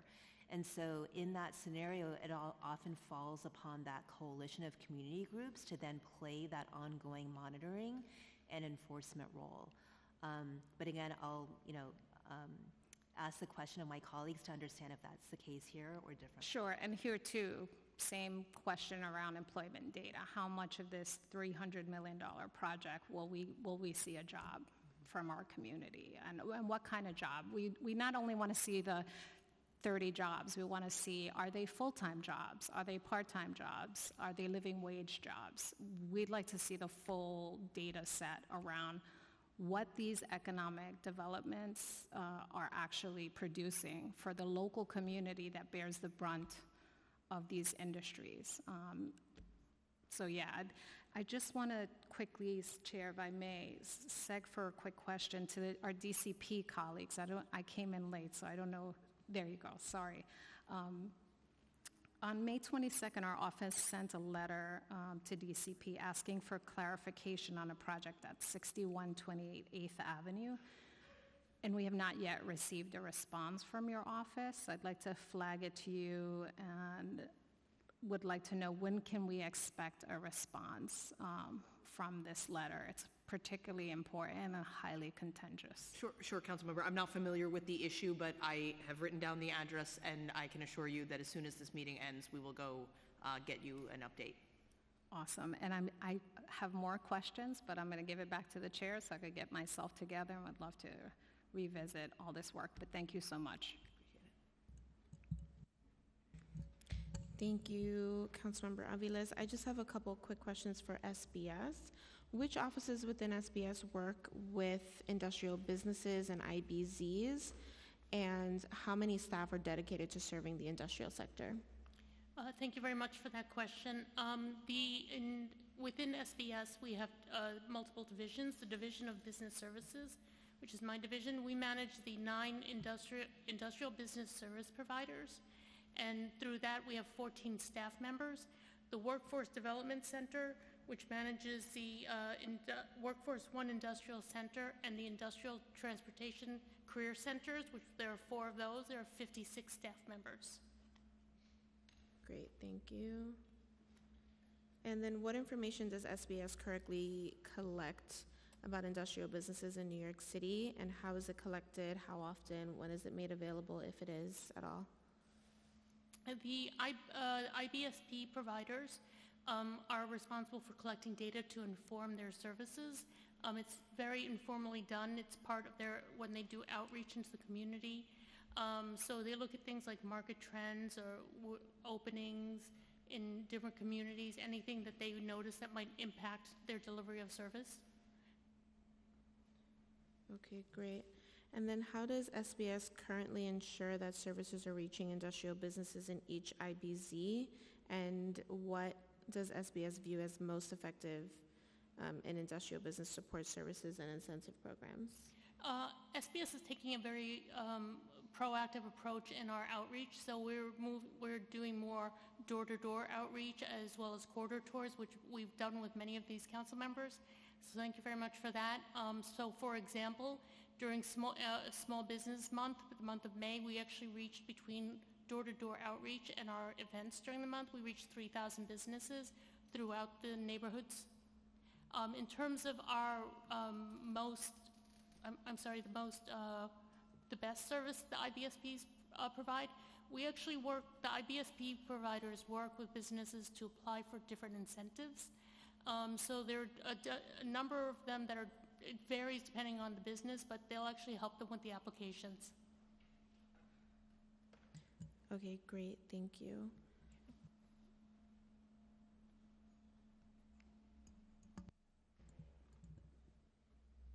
We have, Councilmember Aviles does have additional questions, so we're gonna give her like a couple minutes. I'm sorry, I'm done with my questioning, but I can always look for more things to ask. Sure. I do have a question about, I was excited to hear in your comprehensive but lengthy testimony, so I'm sorry if I missed it, but I have it in print, so I will read it afterwards.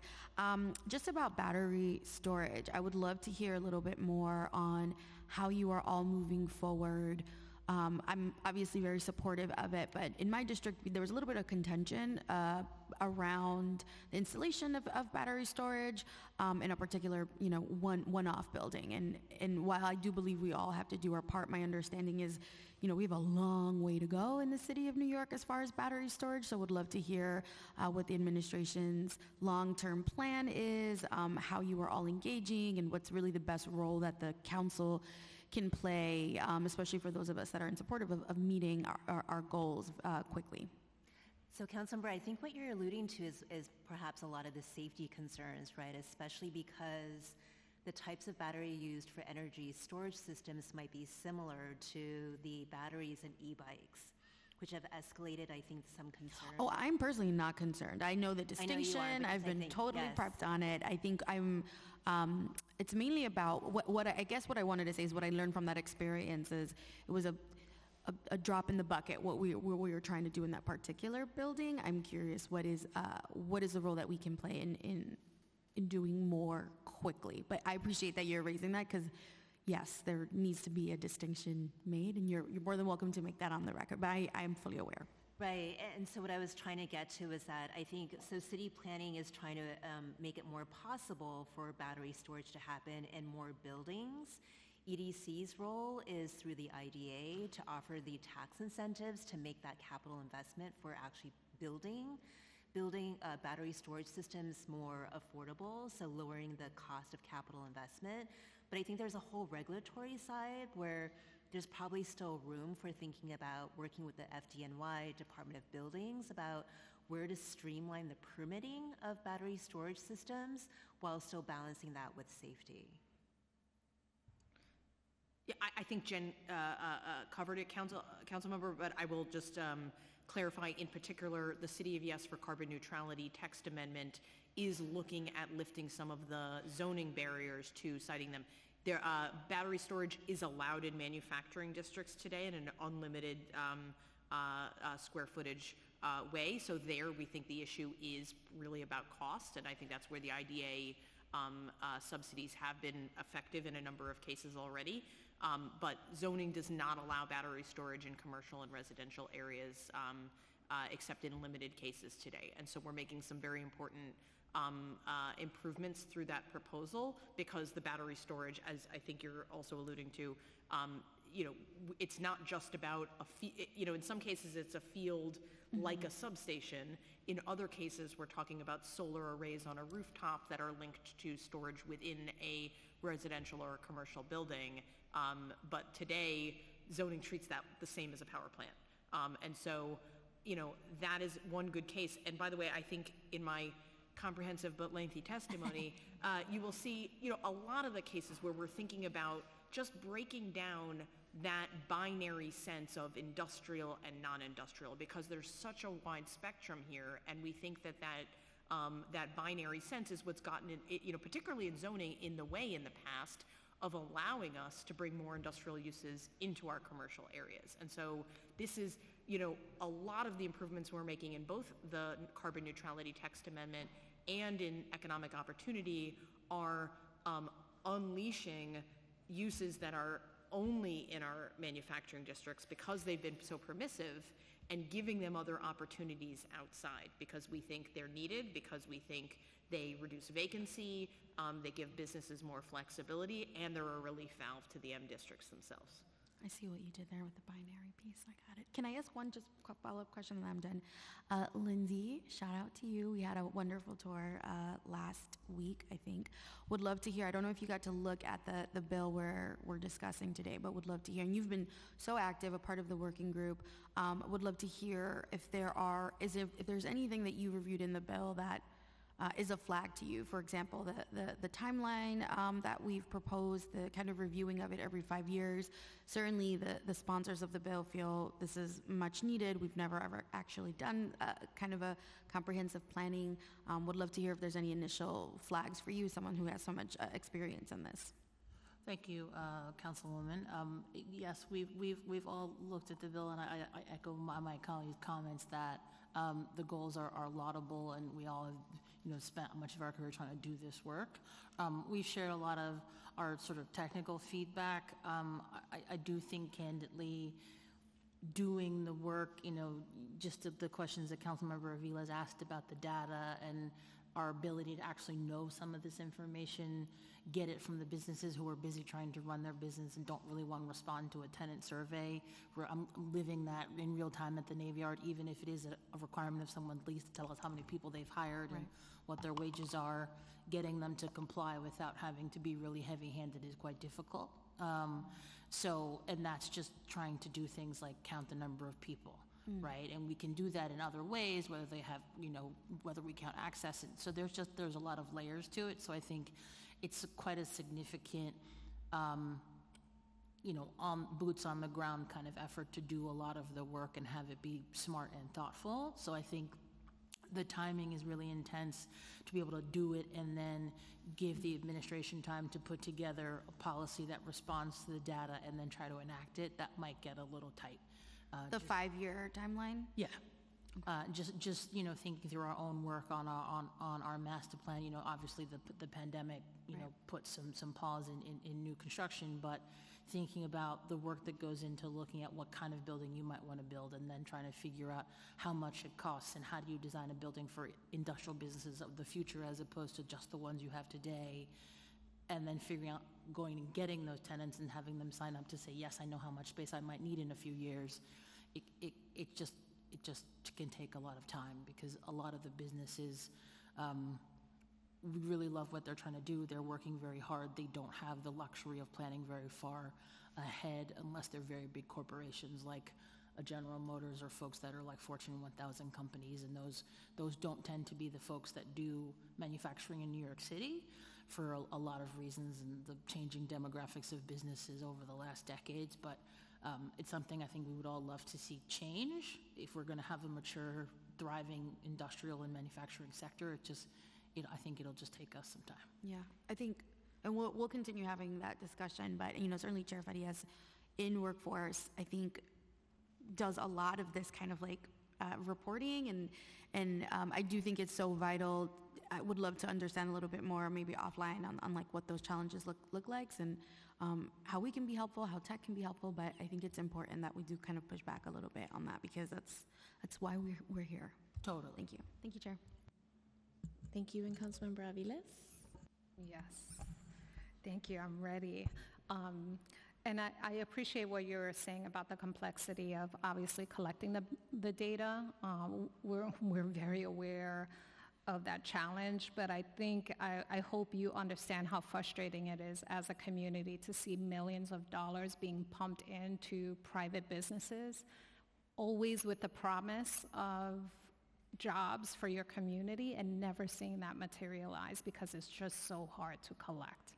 So, we can figure this out, and we have to be honest about what it is.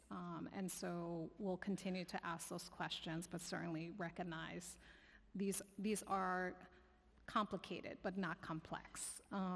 But I guess I wanted to go back to last mile, since, it's my favorite topic.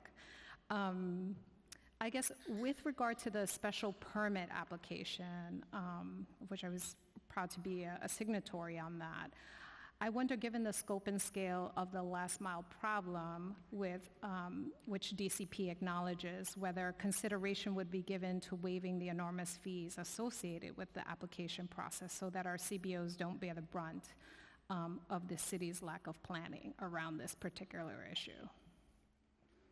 Okay, Councilmember, I don't feel prepared personally to speak to our ability to waive fees. I'm happy to have our administration. That is a question I would certainly be directing to our council's office and our ability to change fee structure for particular applicants. Fair response. And as I mentioned earlier, we have millions of square feet within a very small community coming online, generating emissions, traffic, pedestrian safety hazards. What are the steps that DCP and other agencies that are here can implement immediately to mitigate some of this impact, specifically related to last mile facilities? Sure. Well, first of all, Councilmember, I'm not sure if you were here for the entire conversation on this earlier, so I just want to say, while you're in the room, that we absolutely acknowledge the challenges that you're experiencing in Red Hook. I know you work very closely with our Brooklyn office. Our transportation team is looking at some of the issues there too, and we work very closely with our colleagues at DOT. And I know that some of the most basic things about truck routes and striping and pedestrian safety interventions on Red Hook streets, like those interventions, which I believe you've also been in discussions about, are the most immediate things that can be done to address. The challenge of what we do about last mile facilities in general, a very complicated but not complex one, right? I think it boils down to, we're creating a demand for freight, and this is the way that our system is responding to meet that freight demand right now. So as a land use matter, I think we are trying to balance the challenges of, our manufacturing districts in some part doing what they are supposed to do, which is support transportation and logistics for the city, running up against the very real challenge when they are near residences and near schools, and how we physically balance that. But I think the even larger question is, can we change the system, right? We are not going to stop demanding freight, so can we make the system behave differently by introducing alternatives to trucks and alternatives to these sort of mega distribution centers by breaking that down into the more neighborhood distribution models? And I think there's efforts on both of those fronts to try and be more long-term. So to me, there's not a single response. Some of it is, what can we do today on the ground with facilities that many of which have already been built in your neighborhood? What can we do to think about how these facilities get built differently? And then what do we do to rethink our freight system entirely? Yeah, and what is, no, I appreciate that. And what is a healthy industrial sector look like?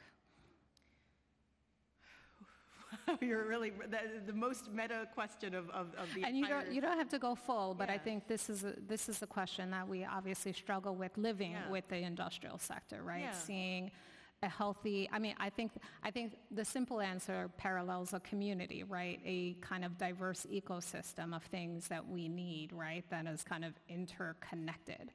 What we are seeing, though, is an industrial sector, obviously, that has gone through many waves or evolutions in time, right, depending on a whole bunch of factors, but that is now seemingly getting sucked up by one sector with no avail and no safeguards for communities around how those. So I think this is what we're all contending with, is how do we safeguard and change both the zoning, the land use principles that guide that, how agencies are assessing or not assessing until after the fact, and mitigating kind of what currently is there. But it's kind of the meta question that we are struggling as we're watching our industrial sector shift in ways that feel very unhealthy, or certainly unhealthy for the people that live there. So we don't have to answer the whole question now, but I guess I'd love to know, in terms of the legislation, in terms of the industrial plans, which we are very, very supportive and happy to see, would you be open to looking at cumulative impacts within an industrial sector? And what I mean is, like, the environmental justice impacts of having all these kinds of a variety of facilities together, often adjacent to communities of color or integrated in communities of color. But cumulative impacts seem to be kind of a lost notion, and you don't often see city agencies looking at it until it's too late, right? Until we're trying to truly repair something that is frighteningly broken. Would you be open to looking at I can't say the word, cumulative environmental justice impacts? Sure. So there are a few legal ways. I think the phrase cumulative impact may trigger some specific legal obligations we actually do have under both seeker law and other federal environmental justice laws.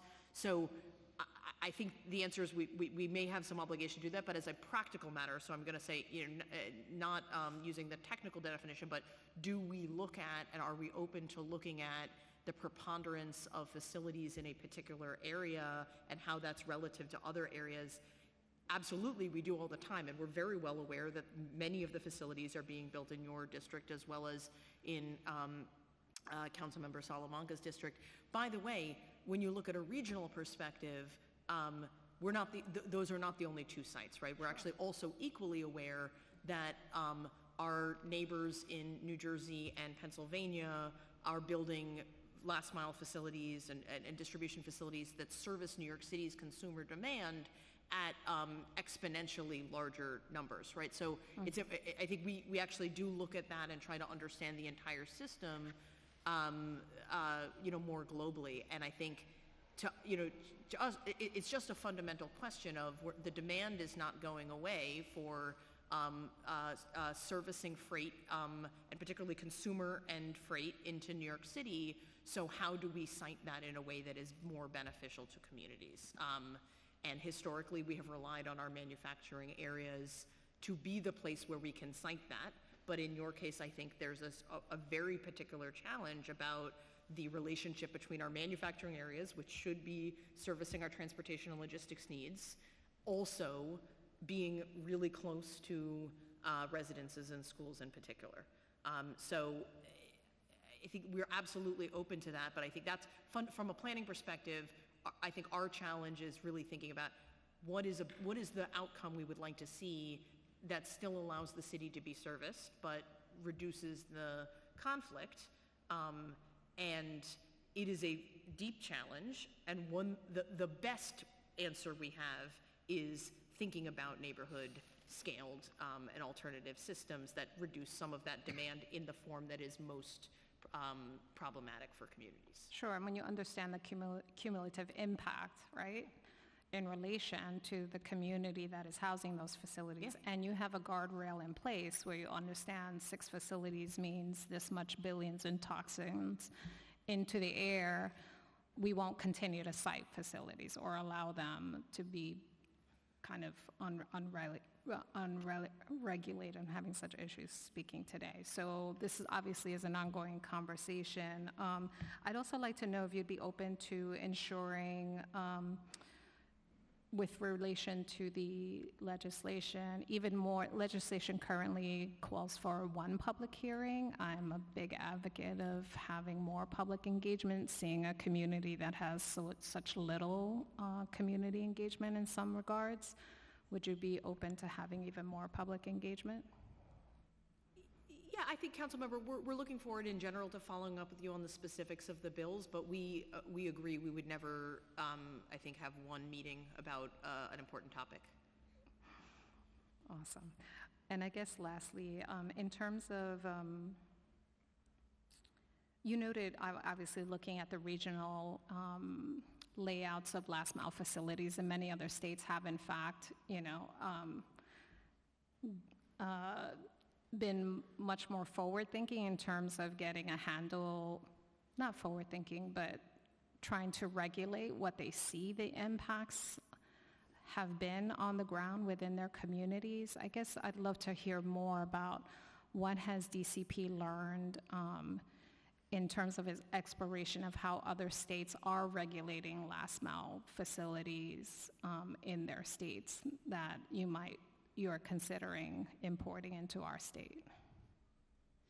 Sure. Well, I think maybe I'll start with mentioning, I think your comments earlier about just the complexity of data and understanding what you're seeing. This subject is one I think that really I would start lending itself to that, because there is, under New York City and New York State law, no definition for what a last mile distribution facility is. So I think even starting at that place, we've looked to other cities and other states to understand, when people use that phrase, what exactly are we looking at? Because, I think in a common sense, we understand you're talking about, and particularly Amazon and, certain facilities that are being built in your district, but they're not the only users of, large sites with trucks. Whether people are using size or volume of movement or particular kinds of users.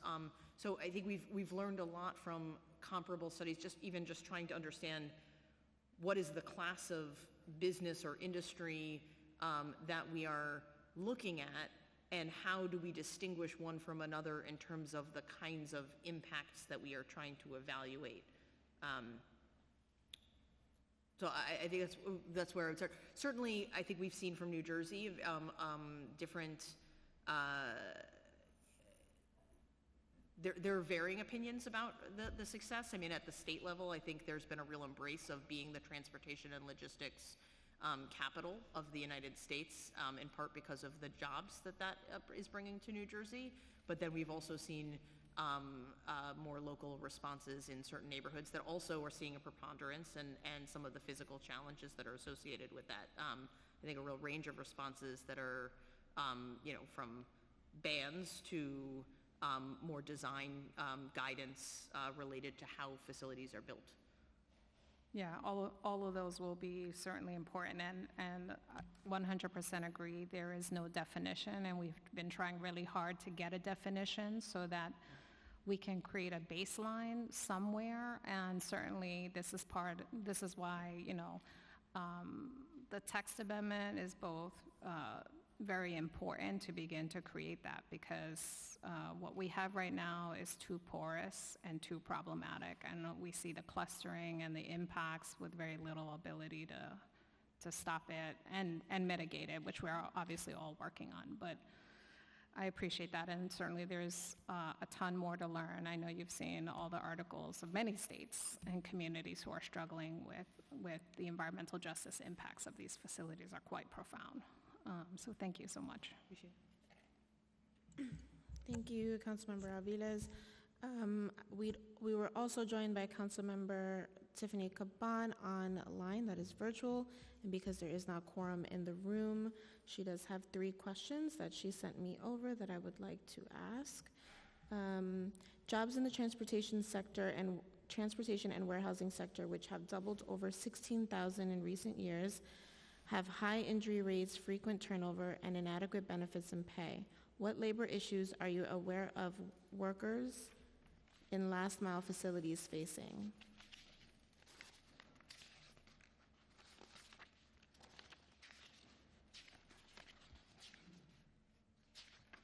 So, apologies, Councilmember. I was actually looking for a particular piece of information I know is in the packet here, because one of the points that stuck out to me is that when we actually look at transportation and warehousing as a subsector in general, it actually is one of the larger locuses of good jobs. When we talk about workers in the industrial sector without a bachelor's degree that are earning over $50,000, a considerable amount of those are in transportation and warehousing. So I'm not making any particular claims about certain employers who send us all of our goods on next day and maybe don't have employment practices, but as a sector overall, actually, we think that is a really important employer. I can't speak to the specific issues around labor practices and any individual employers. That's not within city planning's wheelhouse. I'm not really sure. Yeah, I don't have insight either. I think what comes to mind is that the drivers work for different companies, obviously, and they probably have very different employment practices. There are probably really good employers that are very thoughtful of providing their workers benefits, and there's certainly other types of companies that are contributing to the kinds of issues that the council member described. But that's all I can say here. Okay. And I think it's probably worth pointing out that when we're talking about public sector employers or workers where the city is putting in money through the Economic Development Corporation, there are typically wage standards and labor practices associated with those contracts. But I think the question seemed more directed at private industry that is not receiving public money on public land, and so our ability to even speak to those labor practices really only goes to understanding like basic labor law within the state of New York, of which none of us here are experts.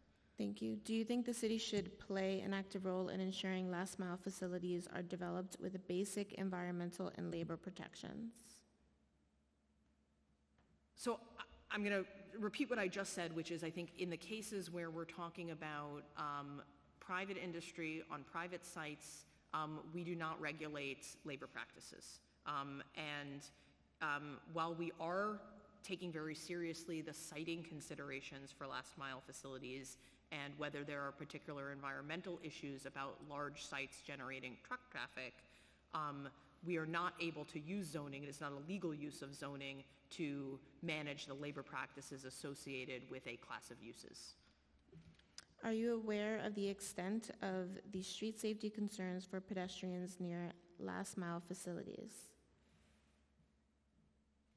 We are certainly aware of them. Okay, and what is the city doing to ensure there is an analysis and a plan for reducing the risk of collisions, traffic violence, and parking violations caused by delivery traffic and routing?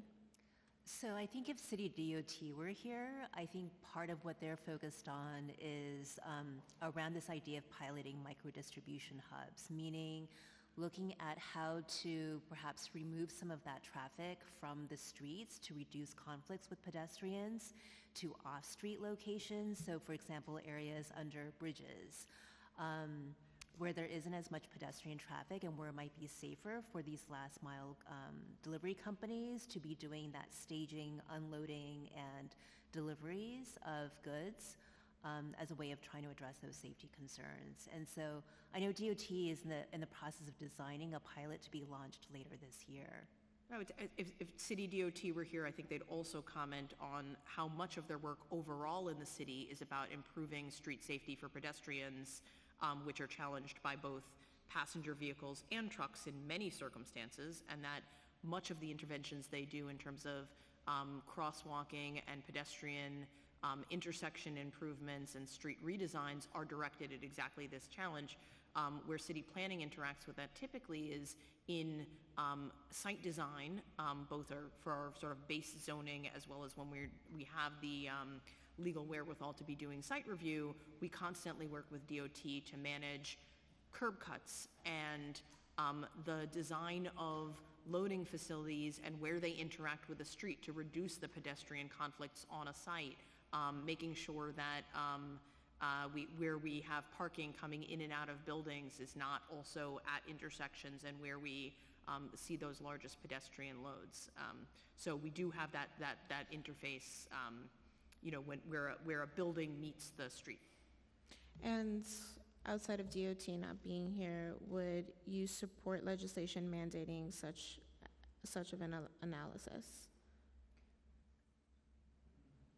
I'm not totally clear on exactly what the analysis would be, but we'd be happy to talk with the council member and follow up. Great. Thank you so much. I'll make sure she has your contact information to follow up with you. And seeing no additional questions from members, you're all free to go. Thank you all for joining today. Thank you. Thank you. And testifying. Thank you. Thank you, Chair. Again, Alex Polinoff, Senior Counsel. We'll now turn to the public portion of the hearing today. For in-person panelists who are testifying publicly, please come up to the dais once your name has been called. For virtual panelists, we will be calling individuals one by one to testify. We will be limiting public testimony today to 3 minutes each, so please begin once the sergeant has started the timer. Council members who have questions for a particular panelist should raise their hands, and council members who are here virtually, please use the Zoom raise hand function, and the chair will call on you after the panelist has completed their testimony. For virtual panelists, once your name is called, a member of our staff will unmute you, and the Sergeant-at-Arms will set the timer and give you the go-ahead to begin. So please wait for the sergeant to announce that you may begin before delivering testimony. I would like to now call the following people to the stand to testify. Tim Dumbleton, Emily Goldstein, Brady Meixler, and Quincy Ellie Kate. Apologies if I messed up anyone's name there. But please come on up, and you may begin once the sergeants announce the timer.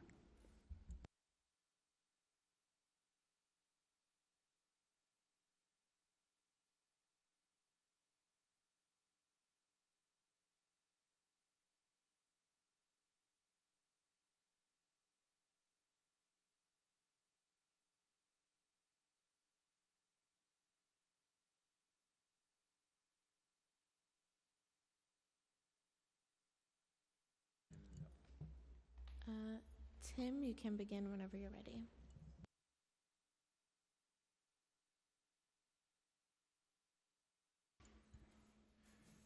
Good afternoon, Madam Chair, members and staffs of the committee.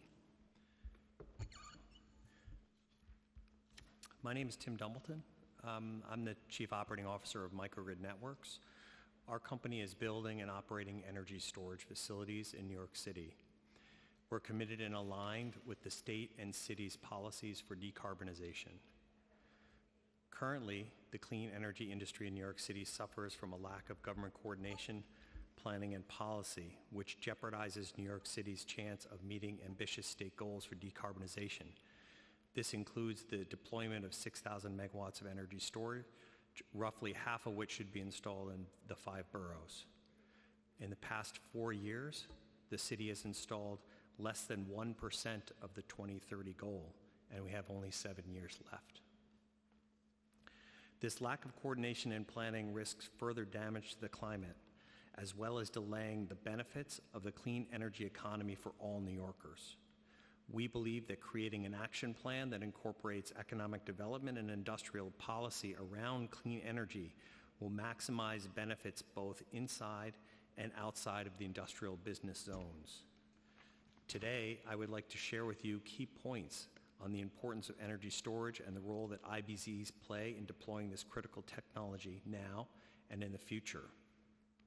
Energy storage is a cutting-edge technology engineered to the highest standards, which utilizes UL-tested, FDNY-approved, and 24/7 monitored batteries on a large scale to absorb electricity during the night from our electricity grid, store it locally, and then inject it back into the grid when local demand is high. This process has 4 distinct direct benefits to the average New Yorker. First, it enables our current grid to carry more electricity, which means fewer expensive upgrades and less disruption caused by those upgrades. Second, energy storage increases network resiliency by reducing the likelihood of local outages caused by overloads. Third, it improves air quality by reducing the need to run expensive polluting peaker plants in designated environmental justice areas. Fourth, it allows more cheap energy from upstate solar and offshore wind to enter our local congested grid and to be consumed by New Yorkers. NYSERDA has calculated that energy storage installation will save ratepayers $2 billion. Put simply, energy storage reduces the cost of energy, makes it cleaner, and makes it more reliable. What's not to like? New York City's electrical grid is made up of 70 smaller grids, each served by a substation, some more stressed than others. The electrification of every building in NYC under Local Law 97, the increased use of EVs, and the increased reliance on intermittent renewable energy like wind and solar will only exacerbate the network capacity issues we're facing today. There's no alternative plan to increasing the capacity on those networks without building a massive amount of energy storage in the city in each of those 70 electrical grids. It's critical to our city and state goals for electrification that this gets done quickly and well. While it's clear that NYC should be pushing and prioritizing and also planning for the deployment of energy, there are many obstacles in our way. Permitting review times are extremely long. Siting large-scale energy storage is challenging, even in IBZs where 100% of our sites are currently located as of right due to competition with other more lucrative uses, and city-level incentives do not exist. 3, there's no centralized planning to help locate energy storage where it's needed most. The impact of energy storage deployment in IBZs can benefit the city as a whole. Energy storage will directly improve the functionality and capacity of our grid. In IBZs, for example, utility infrastructure is substantially lacking compared to core and business residential districts. In fact, the primary complaint we hear from IBZ administrators is that companies not get enough reliable power. Asking our city's employers to slow down their production in the industrial sector is not a solution. Energy storage can make this better. Siting energy storage in these facilities improves network capacity and opens up the power for more power-hungry users. Tim, I'm going to have to ask you to wrap soon. Okay, I'm almost... We're going 2 minutes over. I'm sorry, I apologize. The city, carbon neutrality proposal introduced by the administration is an excellent example of forward progress and comprehensive planning, and we'd strongly urge you to vote in support of that proposal. However, it's not enough. Energy storage should be a major component of industrial policy and an economic development policy which can act as a cohesive voice and guidance for our permitting departments. We're in support of this bill, and we look forward to working with the committee and city agencies to help this work. In closing, I would like to invite all of you to come visit our energy storage facility in the North Brooklyn IBZ. It's one of the largest and newest facilities in New York City, and we'll be very glad to tour you there. Thank you. Thank you so much. Great, thank you, Chair. Thank you for the opportunity to testify. My name is Chris Walters, and I'm the Senior Land Use Policy Associate at the Association for Neighborhood and Housing Development, ANHD. ANHD is a member organization of community groups across the city with a mission to build community power to win affordable housing and thriving, equitable neighborhoods for all New Yorkers. As a key part of our work, we convene and participate in the Industrial Jobs Coalition, IJC. We strongly endorse the goals of the proposed Industrial Development Action Plans legislation and believe it would serve as a crucial step in ensuring coordinated, comprehensive planning for the industrial sector in NYC to address the numerous challenges it currently faces. I want to first just emphasize here how this legislation is timely and laying the groundwork to advance proposals that we're all advocating to come out of DCP's City of Yes Economic Opportunity Text Amendment to address and update zoning issues that have long hampered industrial growth. The Economic Opportunity Text Amendment will be a chance to address these issues by creating new types of zoning districts that redefine what uses and building types should be permitted in different areas. It is essential that these new zoning districts include a core industrial district that increases industrial density and limits competing non-industrial uses. Once these new districts, including vitally core industrial, are created through City of Yes, the IDAP planning process, as outlined in this legislation, will help determine where these districts are most appropriate to be mapped in IBZs as part of the larger planning goals of expanding and supporting the industrial sector. I'll now just quickly turn to ways we would like to strengthen this bill to ensure its focus on expanding and retaining industrial businesses in ways that do not put their interests and viability at risk. I think first, as touching upon with the core industrial, we want to make sure that the main focus of the land use framework in this legislation is around mapping core industrial and IBZs and as much of IBZs as possible.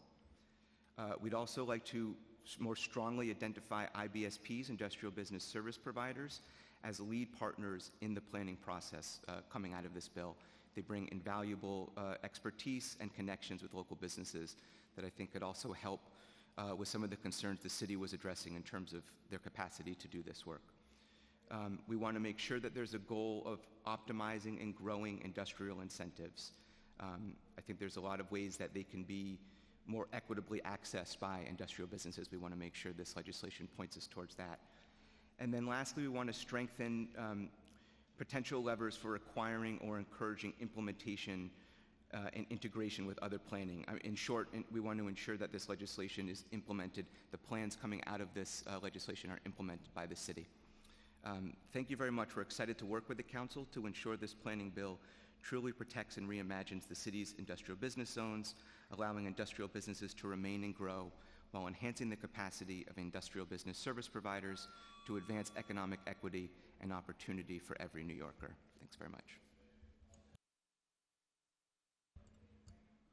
Good afternoon, Council. Thank you for this opportunity. My name is Quincy Elikate. I'm Director of Industrial Business Development at the Business Outreach Center Bach Network. Our organization provides services to industrial manufacturing businesses in the Maspeth, Ridgewood, Steinway, and Woodside IBZs in Queens, and the East New York and Flatlands Fairfield IBZs in East Brooklyn. The IBZs are critical for providing quality jobs and promising career paths to New Yorkers who historically have little access to higher education and options for living wage employment. The industrial manufacturing workforce is made up of predominantly minority and immigrant populations with a high percentage of non-native English speakers. In the Maspeth IBZ alone, there are over 15,000 blue-collar jobs across 800 businesses. It is for these reasons that we commend the Council in bringing forth this long overdue legislation that begins to prioritize the value and importance of the IBZs, the businesses that operate within them, and most importantly, the jobs they provide our local communities. It is with complete certainty that I can tell you that without thoughtful zoning regulations and incentive programs, New York's industrial and manufacturing sectors would be a small fraction of what it is today. We believe that the IDAP legislation is important to ensuring that New York's manufacturers and industrial businesses continue to have a home here and that future businesses are motivated and encouraged to locate to our IBZs. A mandate to study the IBZs is critical to understanding the trends influencing the IBZs. Importantly, though, these studies need to be geared with an eye to how to grow the number of businesses and jobs, including how to modernize our archaic industrial zoning limitations, and analyzing the incentives being offered in competitive places like New Jersey, Long Island, and upstate in order to be more competitive when businesses are making decisions where to locate. Additionally, as IBSPs, it is important that we are part of the planning process and the study process, able to provide input, relay information from the businesses that we work with so that the plans that are being implemented are actually impactful and grow our industrial sector. Thank you for the opportunity. Hello, Chair Ferreras and committee members. My name is Brady Mikesell, and I represent the Southwest Brooklyn Industrial Development Corporation. SBIDC is a local nonprofit organization whose mission is to create equal opportunity that helps the people, businesses, and community of Southwest Brooklyn grow. We serve over 1,500 businesses across Sunset Park, Gowanus, and Red Hook. SBIDC urges passage of Intro 1012, which establishes industrial development action plans. We want to thank the committees for considering this legislation, which we believe is an important step towards reinvigorating industrial policy and planning in New York City, and helping to ensure our industrial sector is protected, expanded, and continues to thrive. By encouraging the retention and growth of industrial jobs, the city can uphold the livelihoods of the hundreds of thousands of New Yorkers who rely on these well-paying quality jobs, which are accessible across educational backgrounds and provide pathways into the middle class. Historically, with the notable exceptions of Gowanus and North Brooklyn, the city has neglected thoughtful long-term planning around industrial business zones. With this in mind, we are excited to see the city considering proactive efforts to comprehensively plan for its industrial areas.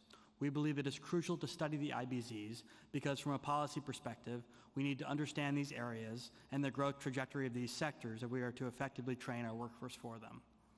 We believe that IDAPs can help to further unlock the economic potential of industrial uses in Southwest Brooklyn and throughout the city by, one, supporting the city's industrial business service providers to ensure that they can continue to provide the free, high-quality services that businesses in our areas depend upon.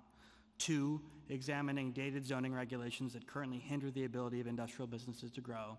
And three, recommending needed infrastructure improvements and updates to industrial incentives. Over time, we've experienced the slow erosion of areas where industrial work can be done in this city. Any future study should leave no room for further reduction or de-emphasis.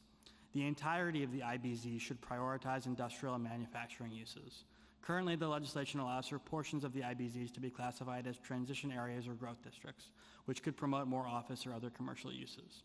We believe that instead, the full area of each industrial business zone should be mapped as core industrial areas, allowing for these districts to utilize all newly available tools and continue to be fully protected.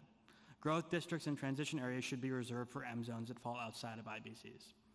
This is important legislation, and we look forward, along with the other members of the Industrial Jobs Coalition, which you've heard speak today, to being a continued partner in your efforts to sustain and grow New York City's industrial sector.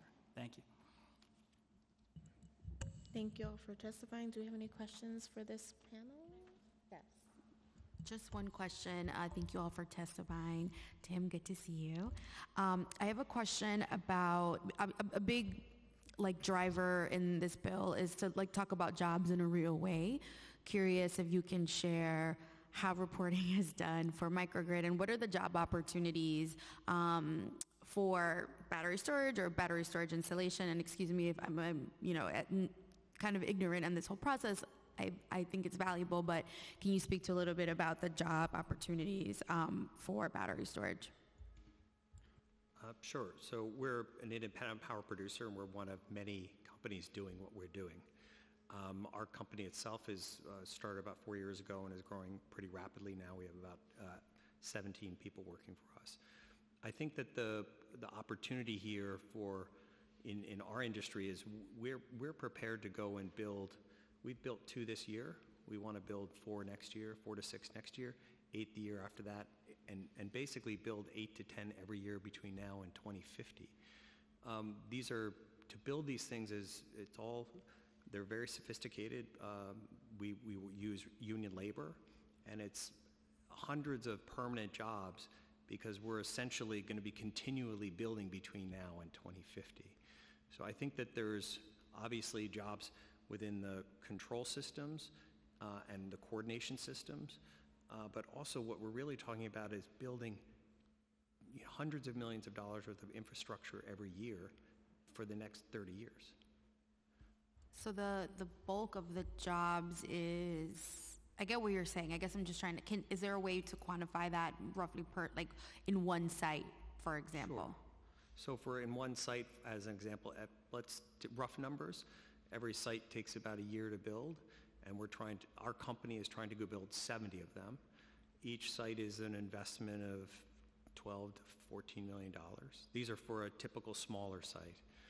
They would employ for 20 people for a full year, and then you're going to build 8 of them a year, and that's just our company. So we're talking about having 200 jobs, 200 permanent, high-quality union jobs just for our company. That's right. Wonderful. Thank you so much. That was it. Thanks, Chair.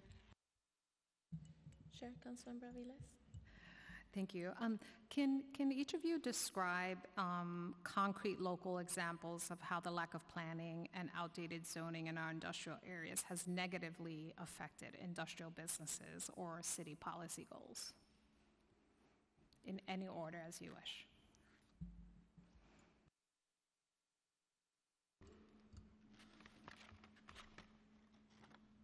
Thank you for the question. In the IBZs, I mean, the IBZs are very distinct in their, each one is geographically in their built structures. But what I would say is a significant limiting factor is a point that was touched on earlier about FAR. We've had businesses that have outgrown their space and are looking to grow in place, but they're limited by a 1.0 FAR. They could easily add above their workshops, add office space above that would be complementary to their business. Right now they're bursting at the seams, and they have to go look for an additional location or move somewhere out of the city because they don't have the available FAR to build where they were in their current location. So that would be one example that we've seen where they're very limited by current zoning.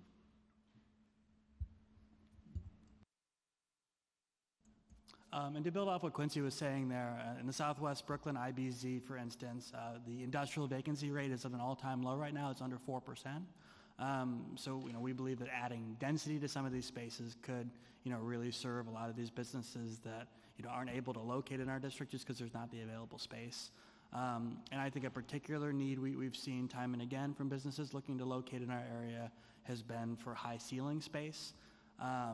And without the proper FAR on a facility, the financials don't really work out to build brand new industrial high ceiling space.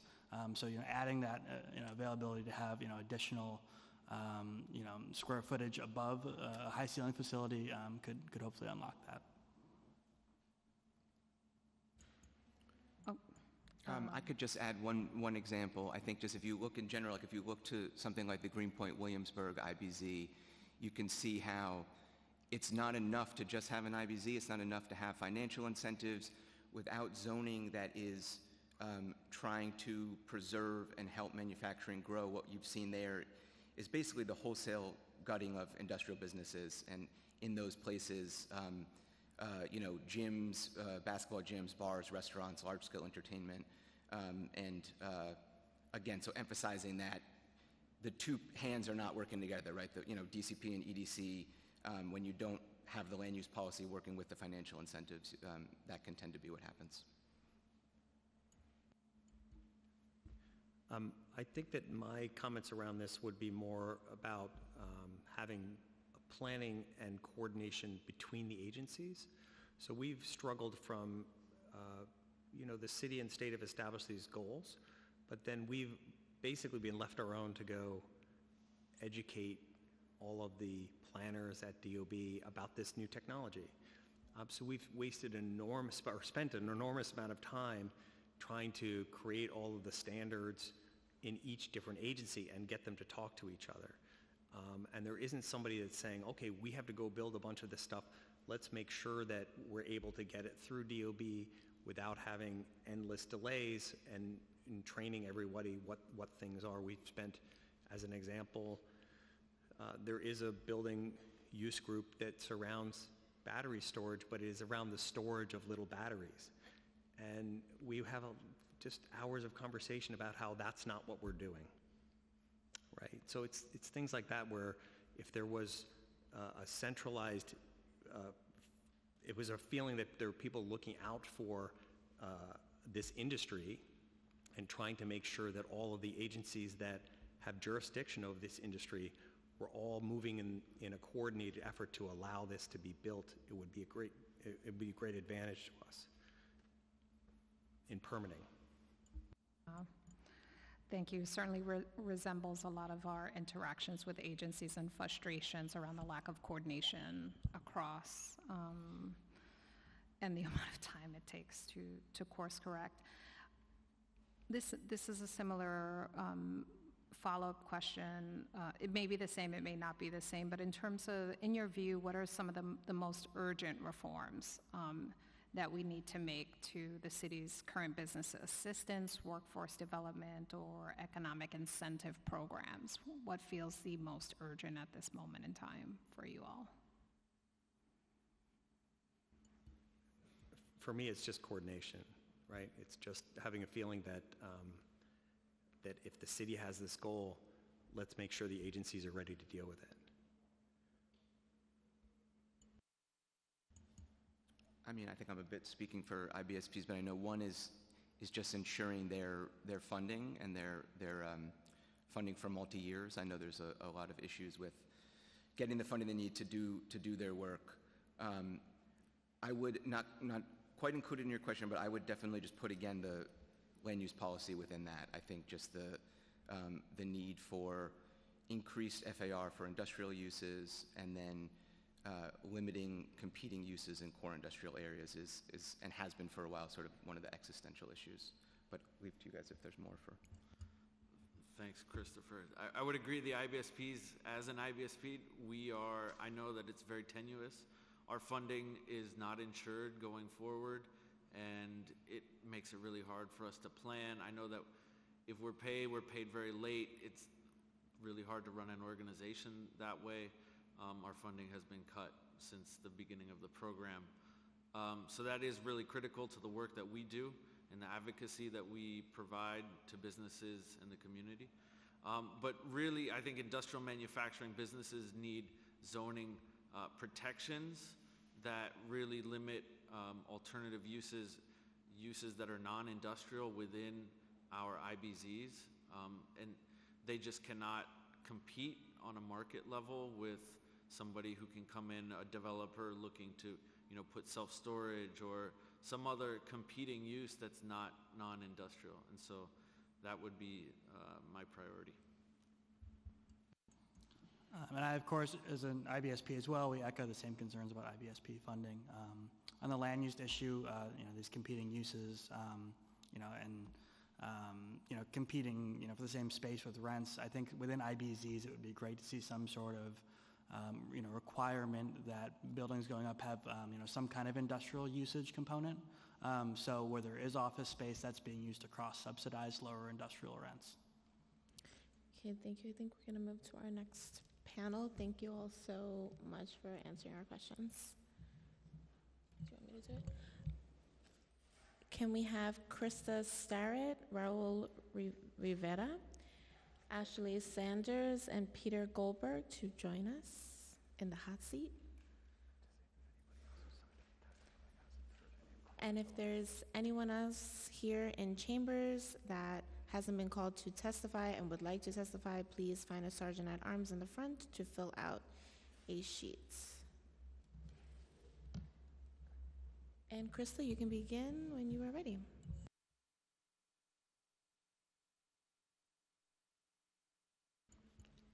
Good afternoon. My name is Krista Starrett, and I work for the Newtown Creek Alliance, a nonprofit dedicated to restoring, revealing, and revitalizing Newtown Creek an industrial waterway that borders the North Brooklyn, Long Island City, and Maspeth IBZs. We work to clean the creek of historic toxins and ongoing pollution, reconnect communities to the waterway, and seek to preserve the surrounding areas as industrial and manufacturing zones. We support the Council's efforts to examine ways to improve IBZ function and productivity, but are here to speak to opportunities for upgrading IBZs to better address environmental justice issues, mitigate climate change-related impacts, and better incorporate use, restoration, and access to adjacent waterways. We urge the Council to fully consider how IBZs can be more than just economic engines, but hubs for greener and more sustainable uses and opportunities. The following are specific issues and recommendations. IBZs typically suffer from extreme heat and UHI effects, increased rainfall and flooding, lack of wildlife habitat, and poor air quality. Proposed changes to the current zoning should specifically address the need for more green infrastructure. There's a significant opportunity to better manage and absorb stormwater on site, helping protect surrounding neighborhoods from costly and deadly flooding, and our waterways from untreated sewage during rain events. Green infrastructure can also be an effective tool to address poor air quality, although the most effective way to improve air quality and reduce pollutants coming from IBZs is for the city to implement tighter restrictions and measures to prevent point source emissions. Currently, developments within industrial zones do not trigger waterfront public access requirements. We believe the city is past due in updating these and should implement baseline requirements to create public waterfront access and our resilient and ecologically productive shorelines for any industrial site that is being redeveloped and not utilizing their waterfront for maritime purposes. This is a critical opportunity. We ask that changes to our IBZs not solely focus on increasing development rights and FARs, but consider the social, public health, and environmental benefits that can also be gained through smart and comprehensive planning. Thank you for your time and consideration. We'd love some ahead of time testimony. Thank you. Next up is Raul. Oh, you want to go in order? Okay. Good afternoon. My name is Ashley Saunders. I'm from 315 Amber Street, known as the Hole in Brooklyn, an entire community developed on a creek known as Spring Creek. I came here on April 25th to testify before the Housing Committee about the rapid deterioration of buildings due to the current environment. This includes excessive flooding, extreme moisture, open cesspools spewing into the streets and backing up into homes, aggressive mold and mushrooms. Since my last testimony on April 25th, everyone in my building got a notice to vacate from our landlord as an act of retaliation. 3 people in my community developed asthma due to the cesspool and human waste that is being pumped into the streets because the city hasn't given us a connection to the city sewer lines. My building is collapsing. The floors in my apartment has caved in. I came back again on May to the City Council's main office at 250 Broadway to protest, and I was removed by police. I am here again today. I have lost a lot trying to get this issue to your attention. I'm aware that the mayor has issued a $75 million plan for the area, but the committee has to be aware of the immediate issues faced by the tenants in the community because there has been no plans implemented for tenants.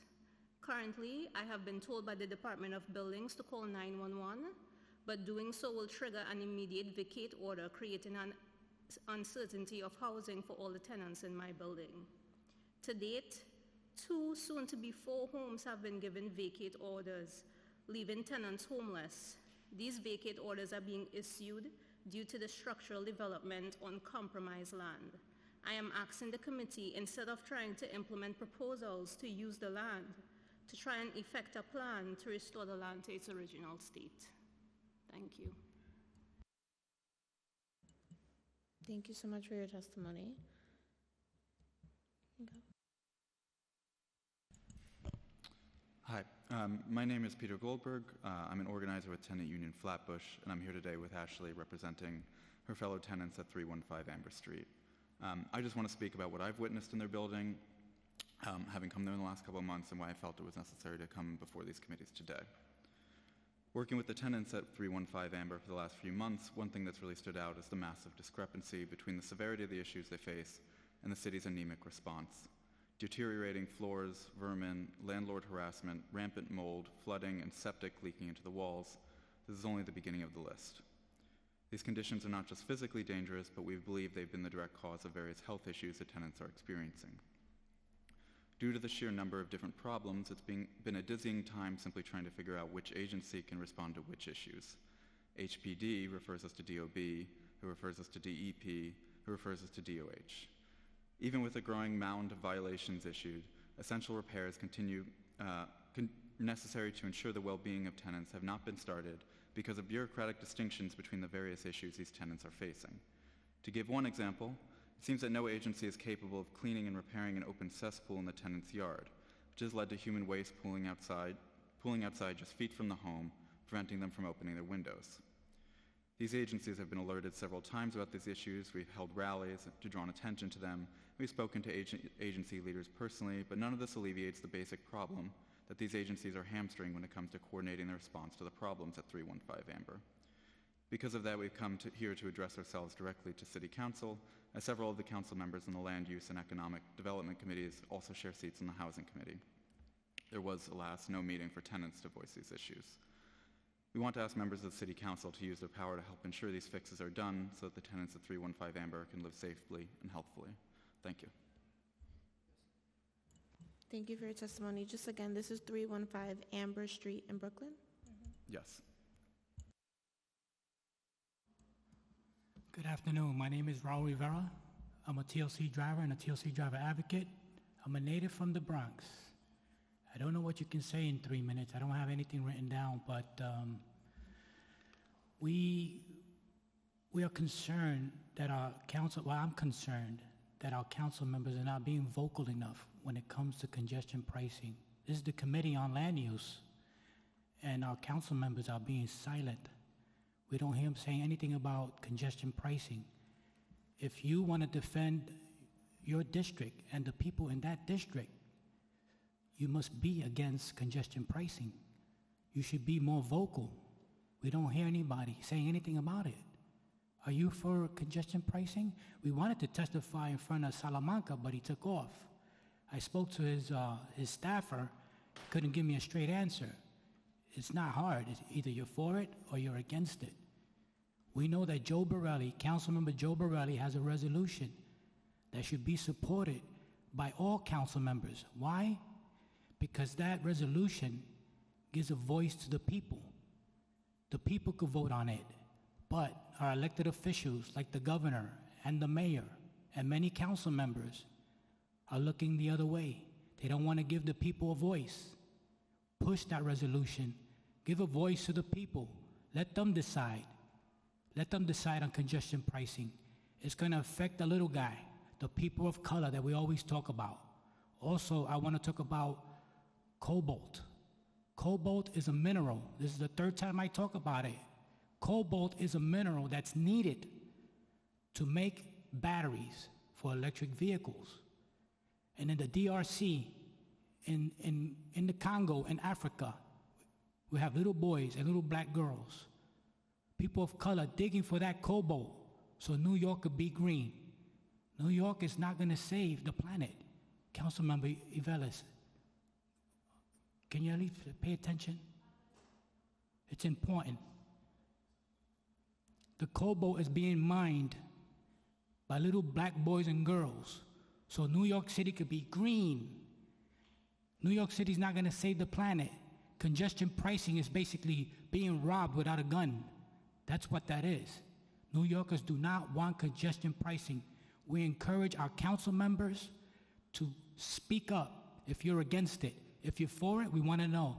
Also, I want to say thank you to you for meeting with us last month. We hope we can get that audit. We want to audit the MTA. We know that they hired a lot of money. They've been caught in the past with surpluses, $500 million, $300 million. Why do we have to give them our money? Please protect the New Yorker and your constituents in your district. Thank you so much. Thank you for your testimony, folks, and Raul, I will follow up with you. I know I owe you a follow-up. Thank you, folks. Thank you. Thank you. We'll now move to the virtual portion of the testimony. As a reminder, we will be limiting the virtual testimony to 3 minutes each, and please begin once the sergeants have started their timers. And again, for council members who are here virtually, please use the Zoom raise hand function, and the chair will call on you after the panelist has completed their testimony. First, we will hear from Scott Van Kampen, followed by Charles Yu, and then Leah Archibald. Scott Van Kampen, you may begin when the sergeants announce the timer. Your time will begin. Thank you. And thank you, Chair and committee members. I really appreciate allowing to be able to take a couple minutes out of your time today. I would just want to really sort of introduce myself to you and my organization. So my name is Scott Van Kampen. I'm the Executive Director and co-founder of Makerspace NYC. And we are a community-based nonprofit workshop where we actually got our start as an EDC-sponsored business incubator about 10 years ago in Staten Island on the North Shore. We answered an RFP basically saying, if we can teach people how to make things, we can encourage them to start businesses within our space. And we started doing that. We started teaching people how to make things. We've had thousands of people come through as students, adults, learning things like welding and woodworking, ceramics, 3D printing, advanced manufacturing techniques. Some of our members have moved on and moved out of the space. One of the stars out of that is a company called Killsborough Brewing. They are on the North Shore of Staten Island. They are moving into a $4 million beer brewing facility that they actually got their start in our space as home brewers. So when you talk about manufacturing, as you guys know, it's a very broad spectrum there. But about 4 years ago, we took over a space at the Brooklyn Army Terminal, and we started operating out of here. It's a 20,000 square foot space, and we started doing programming, working with SBS, running their Apprentice NYC program. So the Apprentice NYC program is a 400-hour program teaching advanced manufacturing techniques to people who are really looking for a career. Most of those participants are people of color from all over New York City. And we get them started with the math and the safety around the tools, and they are employed the entire time that they're taking classes, that they're here. It's really an amazing program. We've actually run 6 cohorts of that and have graduated out, I think, over about 120, 125 students from that program. We also work with SBIDC, with disadvantaged youths, teaching them some techniques around manufacturing. You know, the world still needs people to get dirty. And, you know, when you talk about manufacturing, it's a very broad spectrum. The companies that we work with in the apprentice program, there's advanced stuff like aerospace. There's Lee Spring. We work with companies in the building here at the Brooklyn Army Terminal. We also just recently expanded about a year and a half ago to Building A. So our square foot occupancy at the Brooklyn Army Terminal is actually 42,000 square feet. Time expired. Manufacturing space. And I encourage you to think out of the box and think about innovation around manufacturing, because it can be done in New York City, and it can be done effectively, efficiently, and creatively. Thank you for your time. Thank you. Next, we'll hear from Charles Yu, followed by Leah Archibald and Rami Dinah. Charles Yu, you can begin when the sergeants announce the time. Your time will begin. Yes, thank you. Good afternoon, council members. My name is Charles Yu, the Vice President of Economic Development at the Long Island City Partnership, and I'm here to speak in support of the Industrial Development Action Plans. The plans represent crucial steps in protecting and reimagining the city's industrial business zones, ensuring industrial businesses can thrive while advancing economic equity. And as the chair stated in the opening, the industrial sector plays a very important role in New York City. As the second largest private sector employer in New York City, industrial businesses provide middle-class jobs that offer opportunity pathways for our diverse workforce. These jobs pay nearly $20,000 more annually than retail positions and nearly twice as much as those in the food and beverage industry. Moreover, they contribute to economic mobility for our workforce, with 80% of workers being people of color and 50% being immigrants. And that's why we're very happy to see that the council is making a major step now to promote the interest and viability of industrial businesses. To ensure the success of the action plans, we urge the council to consider the following recommendations. There are 6 of them. 1, identify industrial business service providers such as the Long Island City Partnership as lead partners in the planning process to leverage their on-the-ground expertise. Number 2, remove growth districts and transitional districts from the planning framework and treat all IBCs as core industrial districts. Number 3, protect ground floor industrial spaces in the IBC to preserve affordability. Number 4, include a goal of optimizing and growing industrial incentives to retain and attract industrial businesses and ensure equitable access to industrial space. Number 5, designate the EDC as the lead entity for the IDAP planning process to help coordinate inputs from all partners. 6, strengthen integration with other planning efforts and agencies to meet the challenges in the IBCs today. By placing a priority on the retention and growth of industrial businesses, we have the opportunity to create valuable job opportunities and pathways for our diverse workforce, supporting development of a thriving middle class, and we deeply appreciate the Council's proactive role in championing this cause. With a shared commitment, let us work together to bring a bright and sunny future for the industrial businesses in our city. Thank you. Thank you. Next, we'll hear from Leah Archibald and then Rami Dinah, followed by Kevin Garcia. Leah Archibald, you can begin when the sergeants announce the time. Your time will begin. Hi, my name's Leah Archibald, and I'm the Executive Director of Evergreen. We're the local development corporation that works with businesses here in industrial North Brooklyn to help them grow so we can keep high-quality working-class jobs in our community. We are the industrial business solutions provider for North Brooklyn. We are in agreement with our colleagues that we are really excited to work with the Speaker and City Council on this bill.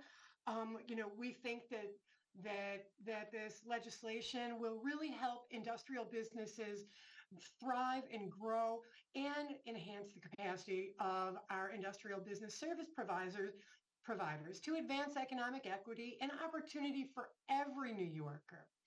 Like my colleagues, we think that there are a few things that we could do to improve the legislation, which I don't need to go into because they've spoken about it at length. I'd like to speak for a couple of minutes about why I think this is important and what I think the opportunities are for this legislation.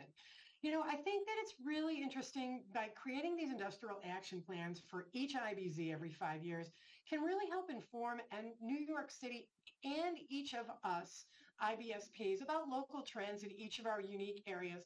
And it can ensure that services and program offerings are tailored directly to current business needs. I also believe that local industrial businesses will benefit from the wide-ranging interagency coordination required by the industrial action plans. In fact, I think this could be the most important innovation for our businesses. At present, the businesses deal with contradicting regulations from different agencies, resulting in a ton of confusion and fines. A more coordinated approach will improve regulatory function and create a more fertile environment for businesses to grow. Finally, we think that the ongoing attention to the state of industrial businesses will help elevate the importance of these businesses and the high-quality working-class jobs that they provide. New York City simply cannot function without the goods and services that our industrial businesses provide. Whether it's concrete, cabinetry, or metalwork for new buildings, fresh bread delivered daily to hotels and restaurants, or the processing of recycling waste created by New York City's residents, these functions are essential to the existence of our city. Ongoing study into the unique intricacies of each IBZ will be informative and remind New Yorkers how important these functions are to our collective existence. Ultimately, it'll galvanize support to preserve them and develop policies to nurture their growth over the long term. Thank you very much. Thank you. Next, we will hear from Rami Dinah, followed by Kevin Garcia. And as a reminder, if there's anybody else who is interested in testifying who has not heard their name called, please raise your hand using the Zoom raise hand function. Rami Dinah, you may begin when the sergeant's call time. Your time will begin. Hi, my name is Rami Danawi and I'm the Environmental Justice Campaign and Policy Manager at El Puente. El Puente is a community-based organization located in North Brooklyn, founded over 40 years ago in south side of Williamsburg, Los Sures. El Puente is also a part of the Last Mile Coalition, a citywide coalition of environmental justice and public health advocates working to regulate last mile trucking facilities in New York City. Thank you for giving me the opportunity to provide my testimony on Intro 1012. While we support the importance of the industrial sector in achieving clean energy goals and providing green economic opportunities, we believe there are several areas in which it needs improvement. Firstly, the legislation lacks emphasis on environmental justice. It fails to prioritize the concerns of marginalized communities who bear the disproportionate impacts from industrial activities, such as pollution, exposure, and health risks. Secondly, the legislation falls short in terms of community engagement. While it mentions a public hearing on the draft plan, it does not provide a robust framework for meaningful community involvement. It is also important to specify the inclusion of existing community plans in any industrial plan formulated and to conduct multiple public hearings, including those conducted within and in collaboration with neighborhood adjacent to IBZs. Furthermore, the legislation needs specific guidelines or requirements for sustainable practices within the industrial sector. Additionally, the legislation primarily focuses on IBZs without considering the cumulative impacts of industrial activities across the entire city. It is essential to assess the overall environmental and health impacts of the industrial sector at a citywide level and develop strategies to mitigate cumulative burdens on communities. Moreover, the legislation lacks clear mechanisms to hold city agencies accountable for implementing the industrial development plan and achieving its goal. Without robust monitoring, reporting, and enforcement mechanisms, there is a risk that the plan's objectives will not be effectively implemented, leading to missed opportunities for environmental justice and sustainable industrial development. The legislation should align with the targets set forth by the CLCPA and refer to the goals of up to 40% investment in disadvantaged communities. Lastly, the definitions within the legislation need to be revised. The industrial sector should explicitly acknowledge green and clean energy manufacturing as an industrial use. As previously mentioned by the council members, it is concerning that the lack of last mile facilities definition at DCP may leave room for last mile warehouses to be defined as industrial use. In conclusion, to ensure an equitable and sustainable approach to industrial development, it is crucial to address these concerns. We must prioritize environmental justice, enhance community engagement, provide specific guidelines for sustainable practice, considering cumulative impacts, establish clear accountability measures, and revise the definitions within the legislation. Thank you. We look forward to working with you to ensure EJ concerns are a cornerstone in this legislation, and we will be submitting written testimony as well. Thank you. Okay, next up we have Kevin Garcia, and I believe he is the last person to testify today. So, Kevin Garcia, you may begin when the sergeant's call time. Your time will begin. Thank you all. Thank you to the chairs and the committee members here today for the opportunity to share comments. My name is Kevin Garcia. I am the transportation planner with the New York City Environmental Justice Alliance. Founded in 1991, NEJA is a nonprofit citywide membership network linking grassroots organizations from low-income communities of color in their struggle for environmental justice. We are also a part of the Last Mile Coalition, along with El Puente, UPRO's Red Hook Initiative, the Point CDC, Earth Justice, and New York Lawyers for the Public Interest, and we're all working to regulate last mile trucker facilities in New York City. NEJA has long supported building a climate-resilient industrial waterfront while promoting local industrial jobs. Many of our members are based in or near industrial business zones, and we understand the importance of these areas for the economic vitality of working-class communities across the city. While recognizing the significance of the industrial sector in achieving clean energy goals and fostering economic opportunities, Intro 1012 does need to address some critical concerns to ensure a comprehensive and equitable approach to industrial development. One concern is the need for more emphasis on environmental justice within the bill. The legislation does not prioritize environmental justice concern explicitly, nor does it address the disproportionate impacts of industrial activities on marginalized communities, such as exposure to air, water, and land pollution and other health risks. It is vital to incorporate explicit measures that effectively address these disparities and ensure equitable distribution of the benefits arising from industrial development among all communities. Furthermore, our industrial sector has provided stable and well-paying jobs for many environmental justice community members, and this legislation should prioritize these same communities in educational, training, and workforce opportunities as the transition to green industrial jobs continues in order to prevent job loss and displacement. By integrating specific provisions that center on environmental justice, we can strive to mitigate the adverse impacts on marginalized communities and foster a more inclusive approach to industrial development. I also want to raise the concern about defining the industrial sector within the legislation. The bill should explicitly acknowledge green and clean energy manufacturing as industrial uses. But the other concern is regarding the possibility of last mile warehouses being defined as industrial uses. Last mile warehouses are not defined in the city's zoning resolution.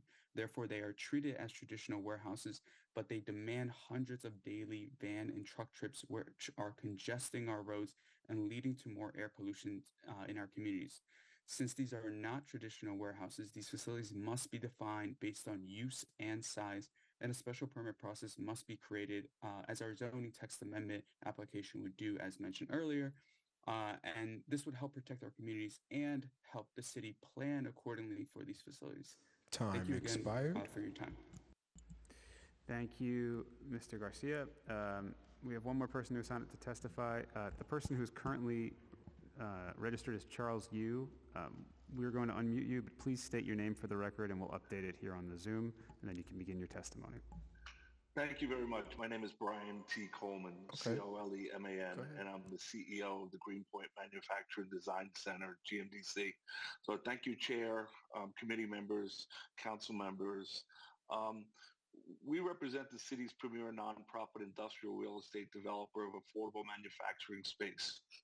We purchase industrial buildings and develop them for occupancy by small manufacturing businesses. The organization has developed over 700,000 square feet of industrial space in Brooklyn, Queens. We currently own and manage 6 buildings that are home to 126 companies and over 730 manufacturing jobs. Our tenants include woodworkers, cabinet makers, display makers, metal workers, and a variety of artisanal trades and artists. As a member of the Industrial Jobs Coalition, GMDC is part of a network of industrial sector advocates, service providers, and developers collaborating to protect and preserve the manufacturing sector in New York City. The Industrial Development Action Plan put forth by the council seeks to advance economic equity and opportunity for every New Yorker, and we strongly support it. Industrial businesses comprise the second largest private sector employer in New York City. In GMDC's 6 buildings alone, our small business tenants generate annual revenues in excess of $100 million. Additionally, the average annual salary in GMDC's building is $54,500, much more than traditional retail and food service jobs. Industrial jobs offer higher wages, low barriers to entry, and opportunity paths for workers of non-traditional backgrounds, including a workforce that is 80% people of color, and 50% foreign-born. In every borough and in every IBZ, we find examples of innovative businesses that contribute to tens of thousands of industrial and manufacturing jobs. The Industrial Development Action Plan seeks to solidify these core industrial districts, with use group restrictions and increased FAR that would ensure the existing industrial buildings otherwise at risk of displacement would continue to have a long-term future in New York City. We think the growth districts and transition areas should be removed from the planning framework to signal that the industrial areas of the city are for industrial businesses only. We also recommend that current economic development incentives must include a goal of optimizing and growing industrial incentives to transform outdated eligibility criteria, application processes, and metrics so that they remain accessible and applicable to today's industrial businesses. As a matter of compliance and to ensure that these goals are met, we encourage the city to stipulate that any applicants proposing a ULURP in existing IBZs must identify how their zoning plan aligns with the land use goals of the IDAP. This is a critical moment to jumpstart comprehensive reform to the city's existing industrial business zones. Your time has expired. And to ensure the longevity of manufacturers. We appreciate the council has given attention to this area of the IBZs and in manufacturers in general, and we hope that you continue to pursue other initiatives in the same area. Thank you very much. Thank you so much for everyone who testified with us. Seeing that there are no more hands up virtually or here in person, I would like to say we're trying as a council to pay more attention to this really critical area in this city. And Councilmember Gutierrez and I continuously make the joke that we're trying to make manufacturing and the industrial sector sexy again. And we're hoping to do so with this bill, especially hearing with all of the overwhelming support. But we're looking forward to working together with the admin to finding a way to make this a reality for our sectors here throughout the city. And with that, we are closing at 5:02.